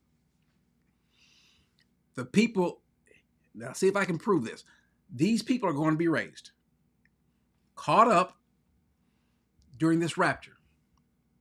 And the saints are going to get a body, a glorified body, a new body. And as Jesus says, in heaven, we're neither given in marriage or taken in marriage. No marrying, no babies. This is important, guys. This is very important as we get towards the stuff in Revelation and in 1st and 2nd Thessalonians. So Christ comes back. Here's the picture I'm painting. We'll look at the passage in a second. So Christ comes back, and he's bringing some folks with him. But when he does, after what he does with them, he's going to deal with us. Now, I want to go to 1 Thessalonians. Look what he says. For they themselves report about us what kind of reception we had with you and how you turned to God from idols to serve a living God. And to wait for his son from heaven, whom he raised from the dead, that is Jesus, who rescues us from, and notice what it says, from the wrath. Notice this is also, ladies, let me pull this up so you can see this as well. Notice, ladies and gentlemen, this is tes orges, which is the wrath. It's definite, not from any particular, but the wrath to come. He's going to protect these people from the wrath to come. They will be brought up. How do I know they'll be brought up? Because look what he says in 1 Thessalonians 4. Let's go to, let me back up a little bit. 1 Thessalonians 4. I'm sorry, right here. But we don't want you to be uninformed, brethren. Same language that he used in Romans 11, isn't it? About those who are asleep, that is the dead, so that you will not grieve as do the rest who have no hope. You have hope. Don't grieve like them. For if we believe that Jesus died and rose again, even so God will bring him who bring with him those who have fallen asleep in Jesus. Do you remember the conversation? Do you remember the conversation that Jesus was having after Lazarus died, speaking to his sister? I know he will rise in the resurrection. I know he will rise in the resurrection. What do you think they're talking about? So let's go back to it. 14, for if we believe that Jesus died and rose again, even so God will bring with him those who have fallen asleep in Jesus. For this we will say to you by the word of the Lord, that we who are alive and remain until the coming of the Lord. So when he comes, those who are alive will not precede those who have fallen asleep. For the Lord himself will descend from heaven with a shout and with the voice of the archangel and with the trumpet of God, and the dead in Christ will rise first. Their bodies will be brought up. And then, so let's say if it were happening today, then if grandma and grandpa are in heaven, their bodies go up, and then all of us go. Hopefully all of you go, all of us go. Then we who are alive and remain will be caught up together with him in the clouds to meet the Lord in the air. so that we shall so we shall always be with the Lord. Now, a couple of things. One, this is not that second coming. How do we know? What did he say? What did Jesus say? And what did the prophet say? When Jesus comes back, he's going to touch foot on the ground. And in doing so, this is afterward. In doing so, then that will be at the very end. This is what this is before I believe this millennial reign. Now, notice what he says. He says, therefore, comfort one another with these words. If we're going through the tribulation, if we're going to go through this great wrath, then that's not comforting. But it is comforting to see that we won't have to go through it if that person is going to be alive. Now, he didn't say when it's going to happen. So they were fully expecting that it to happen during their lifetime. They fully thought that it would happen during their lifetime, but it never did. Even the early church fathers, with all their flaws, they thought that it was going to happen at that time. Well, if we go over to 2 Thessalonians, Paul has to write them again. Paul has to write back again to say, no, guys, you haven't missed it. No, guys, they were getting a little bit bothered. He says, do you not remember that while I was still with you, I was telling you these things, and you know what restrains him now, so that in his time he will be revealed. So right now, this lawless man has not been revealed. Okay? We have not seen or heard from the lawless man, the lawless one. Okay? He says, but there's something that's restraining him. Verse 6, and you know what restrains him now, so that in his time he will be revealed. He has not been revealed, but at some point in time he will be revealed. What's going to cause the lawless man or the Antichrist to be revealed? Well, something right now is restraining him. It doesn't matter how you take it. It's really 6 hands on one hand, half a dozen the other. The Holy Spirit, either the Holy Spirit in us, the church, what have you. Because where is the Holy Spirit centered? About with us. Not that the actual presence of the Holy Spirit, he's always here, but it must be in us, the church. And so the presence of us, the Spirit in us, I believe it's the only thing that could possibly be, is what's restraining him. For the mystery of the lawlessness is already at work. Only he who now restrains will do so until he is taken out of the way. Then the lawless one will be revealed, whom the Lord will slay with his breath of his mouth and bring an end by the appearance of his coming. At his coming, the lawless man is going to be revealed and be killed. At that point, hasn't happened yet. How do we know so? Because he hadn't been killed and the Lord hadn't came. All of these things have to take place. You can't just take 2 or 3 of these things, say, you know what, yeah, I believe that, and then figuratively make them fit. You cannot do that. All of these have to go in concert.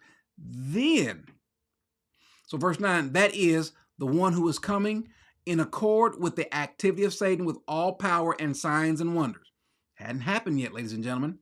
And with all deception of wickedness for those who perish because they did not receive the love of the truth so as to be saved. Someone asked, is this a salvation issue? Yes, for them, because it is imperative for them to get this report. Israel will not, by and large, receive this. There are some, but by and large, Israel will not receive this. Israel absolutely will. Why? Because their heart is hardened. They have turned their back on the Lord, and God is dealing with someone other than them right now. Now, one thing is pretty noticeable, and there's just, again, no way to get around this, and that's the fact that the church, the believers, he gives these warnings and then talks about what happens. The tribulation takes place in Revelation from chapters 4 to 19. We don't see the church. Well, why don't we see the church? Well, the reason why we don't see the church is because the church is nowhere to be found. The church is not remember, the church at this point in time, we're the righteous. We will not suffer with the unrighteous. We are the godly. We will not suffer with the ungodly. And so the church is moved out of the way. Notice what he says here. Let's go to Revelation 3. Let's start in verse 8. Speaking to a particular church, he says, I know your deeds. Behold, I put before you an open door which no one can shut, because you have a little power and have kept my words and and not denied my name. Behold, I will cause those of the synagogue of Satan who say they are Jews and are not, but lie. I will make them come and bow down at your feet and make them know that I have loved you. Stop for a second. I believe he's speaking of Jews who say they're Jews, but they're not. I believe he's speaking of Jews who say they're Jews, but are not, because Paul already told us that the true Jew is going to be the one whose heart is circumcised, not just the flesh. And so he says, I will make them come to bow down at your feet and make them know that I have loved you. Again, causing them to be jealous. We are going to be the mechanism that's going to prick them, bother them, upset them, because you have kept my word. Kept the word of my perseverance. I also, because you have done so, look what he says, I will keep you from the hour, the oras, of testing, this temptation, that hour which is about to come upon the whole world to test those who dwell on the earth. You ain't going to be there, church. You are going to be gone. So therefore, that's one reason why we don't have to worry about there actually being any sort of church going through. Think about it. If there's a tribulation, what will be the point and purpose of the church going through it? What will be the reason of the church going through it? The point of the tribulation, the point of these things is to bring the church or the non-believers to become church, to become his. We don't need anything to make us become his. We're already his. So what we're going to see now is we're going to see after the church is taken up, then we can go back and read Daniel, and we can go back and read Jeremiah, and we can go back and read these other passages that speak about this great time of tribulation, this 7-year period, and then it ramps up for 3.5 years. It's going to sound like the earth is at peace and so forth, peaceful, peaceful, peaceful, until this, as Daniel was told, this covenant is broken. The lawless man, who has not been revealed yet, is going to break the covenant, and this abomination of desolation is going to take place, and then literally all hell's going to break loose for the world, but really mainly for Israel. And they are then, at some point in time, they're going to look back. This is when God is going to deal with them. As Paul says, this hardening has come to Israel until the fullness of the Gentiles has left. Now, what's going to take place in the meantime, after this time of tribulation, from Revelation 4 to 19, we do not see any Gentile believers. We don't see the church. But we see this persecution, this tribulation happening to the world, to Israel. Oh, by the way, it won't be just Israel that will face it. But notice what happens, and there's this distinction that's happening. This 1,000-year period is getting ready to take place. This millennial reign is going to take place. And we see, let's go to chapter 20. Then I saw an angel coming down from heaven, holding the key of the abyss. Now, what has already taken place, by the way, matter of fact, let's go. For a second time, I won't read it, but you guys go back and read chapter 19. We see the lawless man, the beast and so forth, taken and thrown into the abyss. Not the abyss, but to the lake of fire. We saw them cast aside. Chapter 20, verse 1. Then I saw an angel coming down from heaven, holding the key of the abyss and a great chain in his hand, and he laid hold of the dragon, the serpent of old, who is the devil and Satan, and bound him for 1,000 years. This is, ladies and gentlemen, this is a literal 1,000 years. When we see these numbers in the Bible, they are literal numbers. There's no need to spiritualize or allegorize it. Well, he just means a long time. Why didn't he say a long time? There's words to say a long time. He can just use megala, which is just a great time, or a short time, micron. He can use those words, but he uses actual numbers, 1,000 years. And he says it 6 times. 6 times. And we know what 1,000 years looks like. Well, we know what 1,000 years, what a year is, and we know what 1,000 is. We never actually witnessed 1,000 years. He said, and laid hold of the dragon, the serpent of old, who is the devil and Satan, and bound him for 1,000 years, and threw him into the abyss, and shut it and sealed it over him so that he would no longer deceive the nations any longer until the 1,000 years were completed. And after these things, he must be released for a short time. Now, I want to back up for a second. I want to pull up something else, and let's deal with this issue of the millennium. Now, we won't go through Ezekiel, but we see this temple being rebuilt or being built in Ezekiel. I believe this is going to be taking place during the millennial reign, and so we're going to see some things happening. There's going to be something strange that's going to happen in the millennial reign. Something really strange. We'll get to that in just a second, but let's go to Isaiah 65. He tells us some things that are going to happen. He says, I will also rejoice in Jerusalem and be glad, my people, and there will no longer be heard in her the voice of weeping and the sound of crying. Hadn't happened yet, but I think it will, obviously, during this 1,000-year period. No longer will there be in it an infant who lives but a few days. So we won't have babies dying. You mean no more abortion? Great day in America. Or an old man who does not live out his days. There's hope for me. For the youth will die at the age of 100. And the one who does not reach the age of 100 will be thought accursed. A couple things. There will be death in the millennium. There will also be sin in the millennium. Okay? There will be death and there will be sin. Not a lot, but there will be. And we're talking about the period of 1,000 years. So death is not a normal occurrence. Death is not like we see, you pick a news station. Every time something comes on the news, then what do we have? We have someone being killed, right? We have someone being killed every day. It can be a small town in USA or a large place. Doesn't matter. So what we see here, he says that, where did I leave off at? People are going to live a long time. It says verse 21, they will build houses and inhabit them. They will also plant vineyards and eat fruit. They will not build and another inhabit. They will not plant and another eat. For as the lifetime of a tree, so will be the days of my people, my chosen ones who will wear out the work of their hands. And so he's speaking a little bit about what's going to happen during this time of tribulation. Now, it's going to be a time of great peace because look what he says. This is Isaiah 19:23. He says, in those days there will be a highway from Egypt to Assyria, and the Assyrians will come into Egypt, and the Egyptians into Assyria, and the Egyptians will worship with the Assyrians. In that day will be the third party with Egypt and Assyria, a blessing in the midst of the earth, whom the Lord of hosts has blessed, saying, blessed is Egypt, my people, and Assyria, the work of my hands, and Israel, my... Can you imagine this? Egypt and the Assyrians, who has been the thorn in the side for the Jews, are going to be there worshiping there with Israel. A peaceful day. Because God isn't just dealing with just Israel. God is dealing with Gentiles alike. That is, think about how awesome that is.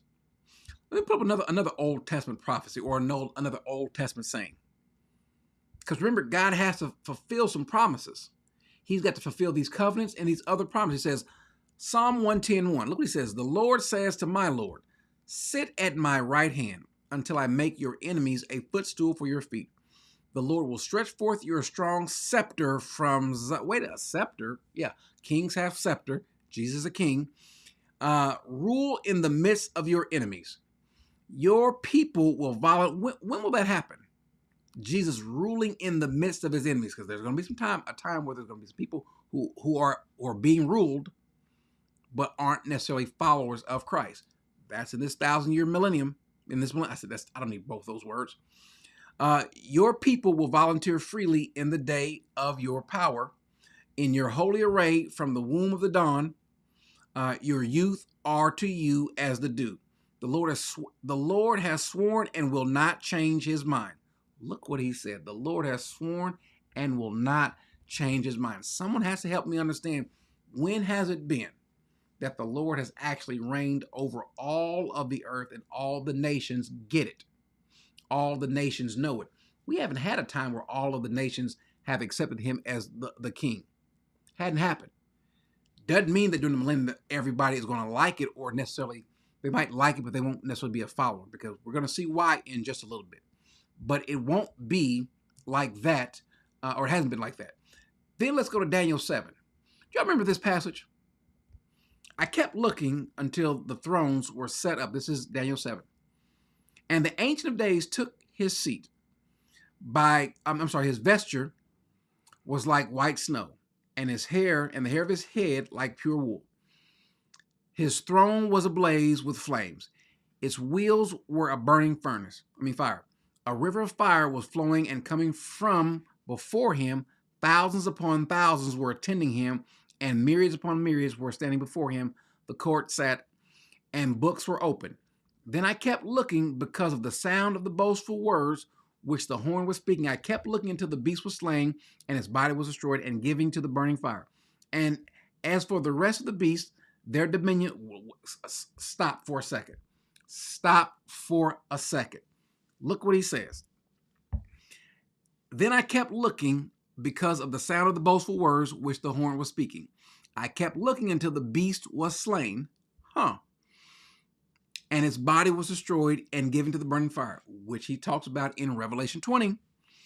As for the rest of the beasts, their dominion was taken away, but an extension of life was granted to them for an appointed time. So there are going to be some folks with sin in them that are also going to live through this time? Yes, it will. I kept looking in the night vision, and behold, with the clouds of heaven, one like a son of man was coming. And he came up to the Ancient of Days and was presented before him. Here it is. And to him was given dominion, glory, and a kingdom. You're going to tell me 70 AD is when this happened? No, it did not. That all the peoples, nations, and men of every language might serve him. That is, he's not reigning right now. That men of every language might serve him. His dominion is everlasting dominion, which will not pass away, and his kingdom is one which will not be destroyed. This is piggybacking off of 2 Samuel chapter 7, where David is given this covenant where his descendant, that is Jesus of the tribe of Judah, will reign forever. Are you guys with me? Now, why does this have to happen? Well, again, we want to know just what's happened, but also why it's happened. We've covered a lot of the why.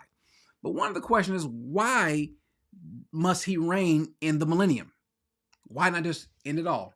Well, one, because he's supposed to reign to fulfill prophecy and to fulfill these covenants.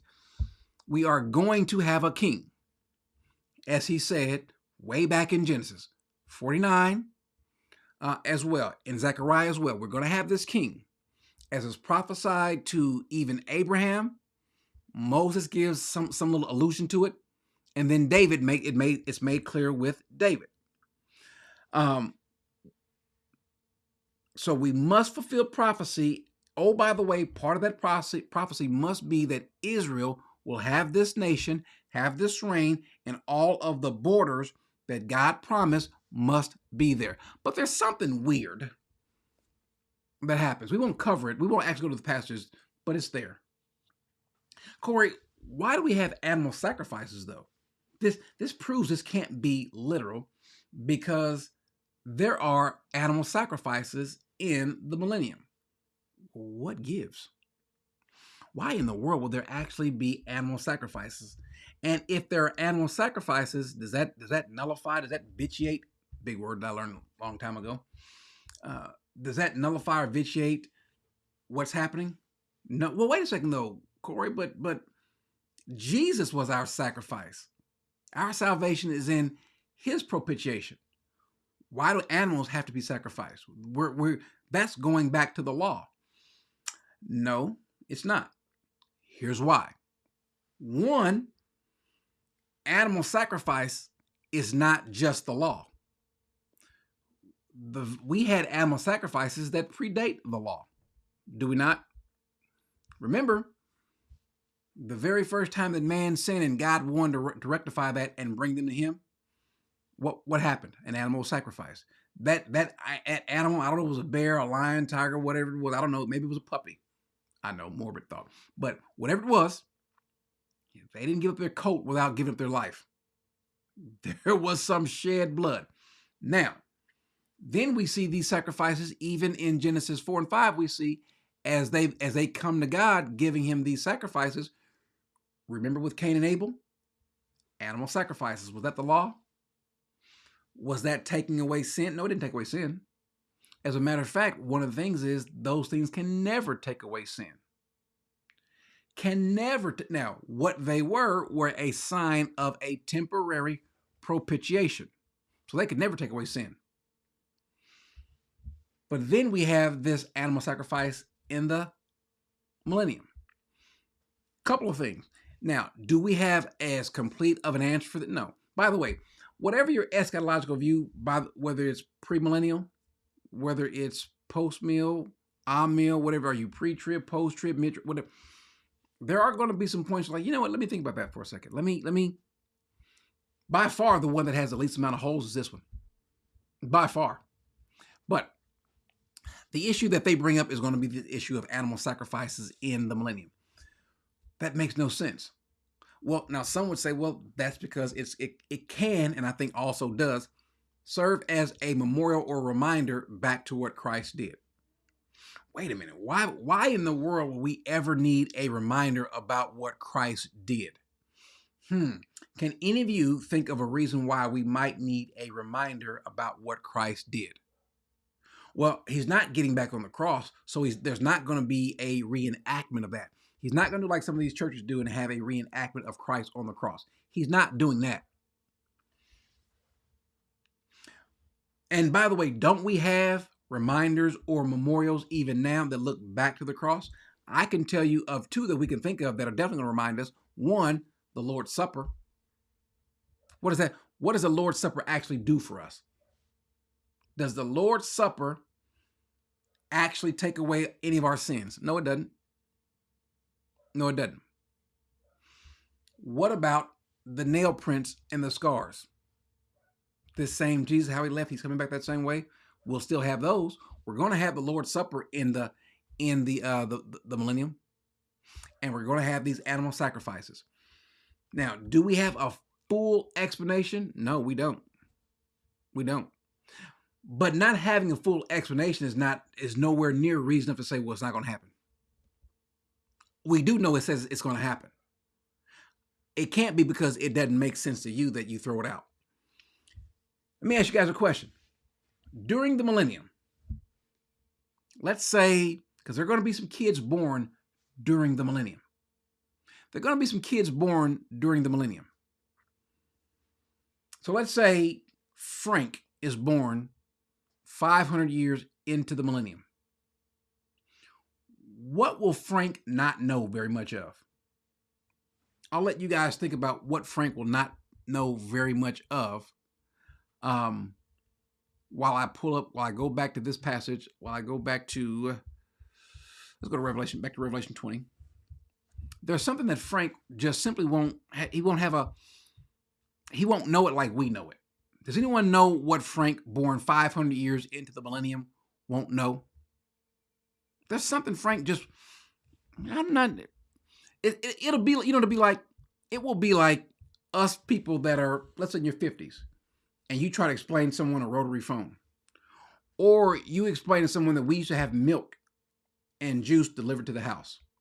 Or some folks in the Northeast, you still do have oil delivered to your house. There are certain things that we use. You know what? We use, if you were 5 years old, I can leave you here and run to the store and come back, no problem.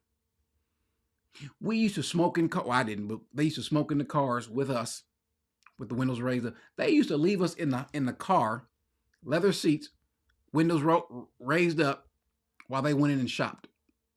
Stuff you can't do. Kids today have no concept of this. Saturday morning cartoons. Yeah. There are things that people in the millennium are not going to be able, those that are born in that, are not going to be able to relate to. I see some answers coming through. I don't think I've seen the answer yet. There's something that we just have that it won't, you can tell them about it, but it won't always make sense. We can tell them about, getting spankings. We can tell them about saying yes, ma'am, and no, ma'am. Yes, sir, no, sir. We can tell them about that, We can tell somebody about how we used to have bomb drills. You know, we had to leave our classroom or get underneath the desk because we thought that just in case Russia decided to bomb us. There's something that they won't have any, you can tell them about it, but it doesn't make sense. Death. Death. They won't know death like we know death. We see death all the time. Animals dying, babies dying, old people dying, strangers dying, people you know and love dying, you with the fear of you dying. Tell that to somebody 500 years into the millennium. What will they know about? Not very much. We can think about someone dying and blood being shed because we've seen shed blood. We can't think. It's kind of hard for us to imagine Jesus on the cross dying, although we've seen videos and so forth and reenactments. Let me ask you a question. How many of y'all have ever seen an animal sacrifice? Probably none of you. So could that be a reason? It very well could be. Now, in the millennium, it's never said that those things are going to be taking away sin. So it could very well serve as a memorial. Will there be anything else? Is there going to be anything else that's going to serve as a memorial in the millennium? Yeah, the Lord's Supper. But then if we go back and look at what these sacrifices actually entailed, we can say, well, okay, maybe we have a misunderstanding of those animal sacrifices, what they were doing. So, what he says that he is going to do at the end of this 1,000-year period. Let's go to verse 5. Let's go to verse 4. I'm sorry. Then I saw thrones, they sat on them, and the judgment was given. No, I'm sorry. Let's go back to verse 1. And he threw them into the abyss and shut it and sealed it over him so that he would not deceive the nations any longer until the 1,000 years were completed. After these things, he must be released for a short time. Then I saw thrones. They sat on them, and judgment was given to them. And I saw the souls of those who had been beheaded because of their testimony of Jesus and because of the word of God, and those who had not worshipped the beast or his image and had not received the mark on their forehead, their hand, and they came to life and reigned with Christ for 1,000 years. So we got people, a couple things. We've got Jesus coming back with an army of people. Where'd they come from? Then we've got dead people in Christ, people had died during the tribulation, being raised. Everybody else who took the mark of the beast, who was not a believer, they died. They died. Jesus kills them. They died. Now they're going to be resurrected again. But these people, other people, these saints, these dead saints are resurrected. So, continuing back to it, the rest of the dead did not come to life until the 1,000 years were completed. Well, who's the rest of the dead? Well, those the folks that are destined for hell. This is the first resurrection. Blessed and holy is the one who has part in the first resurrection. Over these, the second death has no power, but they will be priests of God and of Christ and will reign with him for this fictitious amount of time. A non-literal 1,000 years. No, for a literal 1,000 years. When the 1,000 years are completed, Satan will be released from his prison and will come out to deceive the nations. Now, if you believe that he is bound now, he still seems to be deceiving the nations. It couldn't be. It just doesn't make any sense to say that Satan is bound right now. He's no longer deceiving the nations, and Christ is ruling. Because when I step outside my door, when I look at the news or anything like it, it doesn't feel like it. It doesn't feel like, well, he's reigning in my heart. Okay. But Peter says, be wary, be alert, because the devil walks around like a lion seeking whom he may devour. That doesn't seem to say that he is contained. He's not contained. So when 1,000 years are completed, Satan will be released from his prison and will come out to deceive the nations which are in the four corners of the earth, Gog and Magog, and gather together for war. The number of them is like the sands of the seashores, and they came up on board on the broad plain of the earth and surrounded the camp of the saints and the beloved city, and fire came down from heaven and devoured them.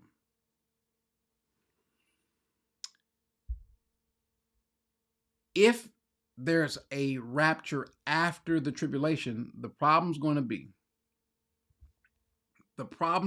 if there's a rapture after the tribulation,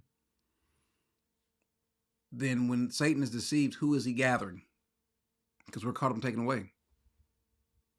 But in this case, there will be people that were born during the tribulation, but during the millennium, who can sin, who can die. And so when he comes, Satan will be able to, remember, we're talking about 1,000 years. How many folks can be born during that time? A lot. And so he's going to take some of those and deceive them. There's this war, not even a great war, but a quick war. And the devil who deceived them was thrown into the lake of fire and brimstone, where the beast and the false prophet are also, and they will be tormented day and night forever. Then I saw a great white throne judgment, and him who sat upon it, from whose presence the earth and heaven fled away, and have no place was found for them. Then I saw the dead, the great and the small, standing before the throne, and books were open. And then you've got this judgment. Those whose names were not written in the book of life, and the dead were judged from the things which were written in the books according to their deeds. And the sea gave up the dead. The sea gave up the dead which were in it. So now the dead is coming up. Now they're being resurrected for this judgment. And death and Hades gave up the dead which were in them, and they were judged, every one of them according to their deeds. Then death and Hades were thrown to the lake of fire. Now we get to the beginning. This is like Paul Harvey. Now you know the rest of the story. So Genesis 3:15, I will put enmity between your seed, Satan, and her seed. Well, who's Satan's seed? Death. And so now he destroys them. He crushes them. And ladies and gentlemen, that is that. Someone said my screen went blank. Bring your screen back. Bring your screen back. Now, what I'll do is I will take up a few questions. Can't be a lot because I'm tired. It's 2 hours and my mouth is dry. By the way, let me thank you guys. I didn't get a chance to do so while we were going. Thank you for all of you who gave the super chats or super stickers. Thank you so much. Daniel 7 will go a long way. If you want if you want me to find out what the mark of the beast is. Okay. Next one. I guess James was spiritualizing the text when he quotes Amos in Acts 15:16. The New Testament brings clarity to the text. Okay. Well, let's go to Acts. Acts 15:16.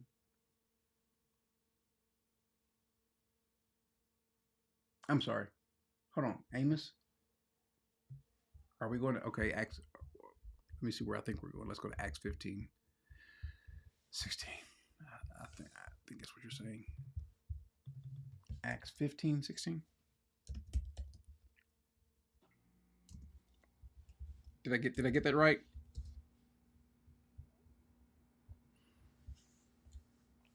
After these things, well, let's back up.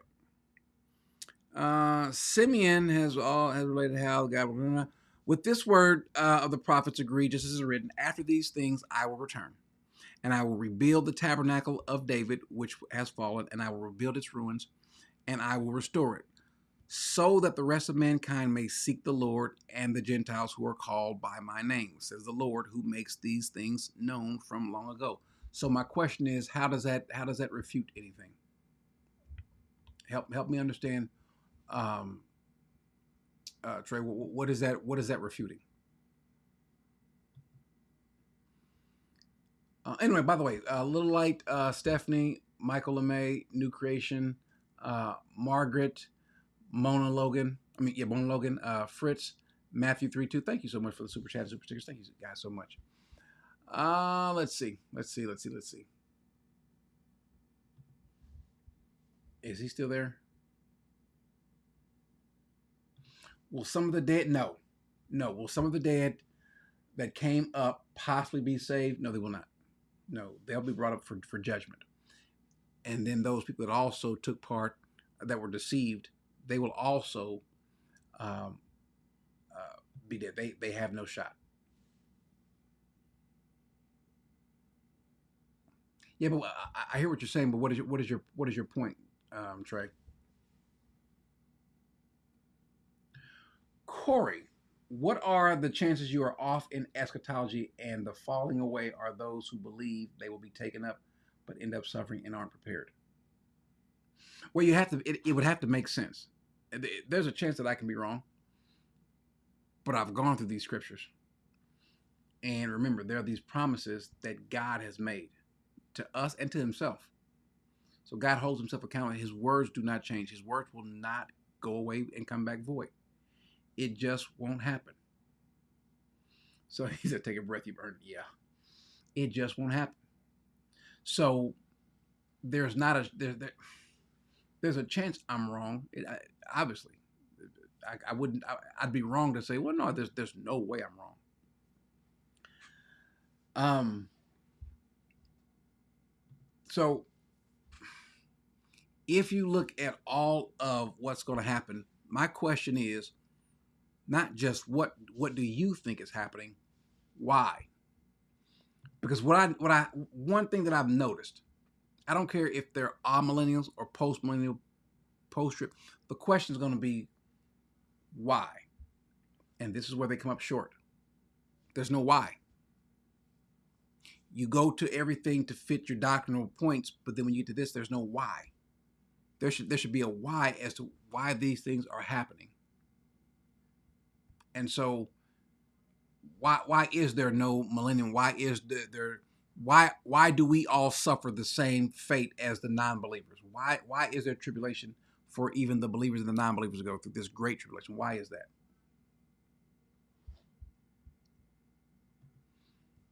But isn't the first half of tribulation Satan's wrath and not the first half of tribulation is pretty tame. The first half of the tribulation, matter of fact, Israel is thinking that it's going to be cool. It's going to be peaceful. That's the reason. That's what's happening there. But then this covenant is going to be broken. And it happens in the middle of the covenant. What I keep asking is everyone says, here, look at this passage. Look at this passage. Well, look at all. I don't know how many passages I've covered. Matter of fact, I haven't gone through all of the passages just yet. Matter of fact, let me pull this up. Let me see if I got all of the, and I can't. Just for time. This is what if y'all look at the passages at the top of the screen, these are all different different workspaces that I've gone through. And I can't go through all of them. I've went through a great number of them. And there are even more. But when I say, guys, look at what He's doing and why He's doing it. He's going through great lengths to show us Himself and to show us His love. And to have us to look back and look at the sacrifice that He paid for us.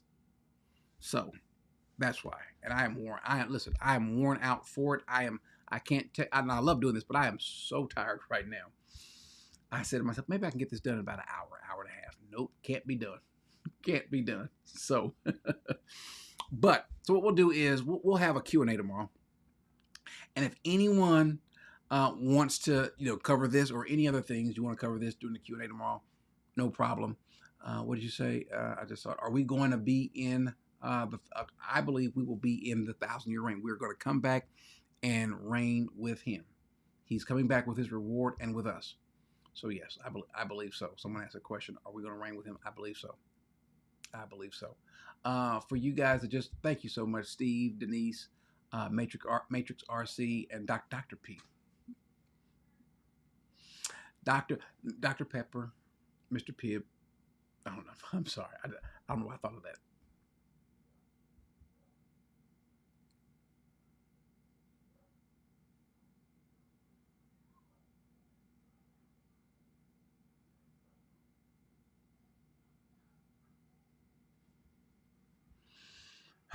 Okay. I just saw something. Okay, let's do this. Let's do this. Let's go ahead and pause for now.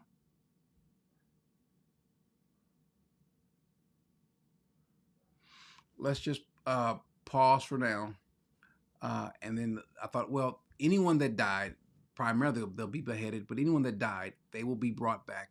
They will be alive. They will reign with Christ for that 1,000-year period of time. Then ultimately we'll live forever. One thing that we didn't cover is after the 1,000-year reign, how is everything going to be? Because there will be no more death. Everything will be made new then. So how is that going to be? We can cover that on tomorrow if you want. Someone says, "Am I pre-trib?" Yes, I am definitely pre-trib. Pre-trib, uh, pre-rapture, pre-trib, pre-everything. I'm sorry. I'm kidding. I'm kidding. Anyway, ladies and gentlemen, thank you so much, guys. I hope this has been edifying. Hope this, even if you disagree, hope it's been challenging. If you disagree, no problem. Let's not get to the point that, let me just say this as we leave. If you disagree with me, please don't make that be that I'm the worst guy ever. Because if I disagree with you, I won't hold that against you forever. I won't say that you're no good, that you're this. I won't say that. I hope that you feel the same way. I want to take time to go through the scriptures because I want you to do the same thing. I want you to make your point, and I want you to say, this is why, and this is why, and this is why, and this is why, and button up and cover as many holes as there possibly is, and then we'll just go from there. And so if you think I'm wrong on this, no problem.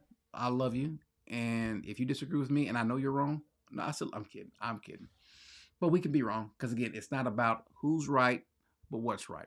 And it's not about what we know, but who we know. As long as we know Christ, then the Spirit will grow us. And at some point in time, we'll know the truth. But as long as we know the main truth, then we are set free. Amen. Amen.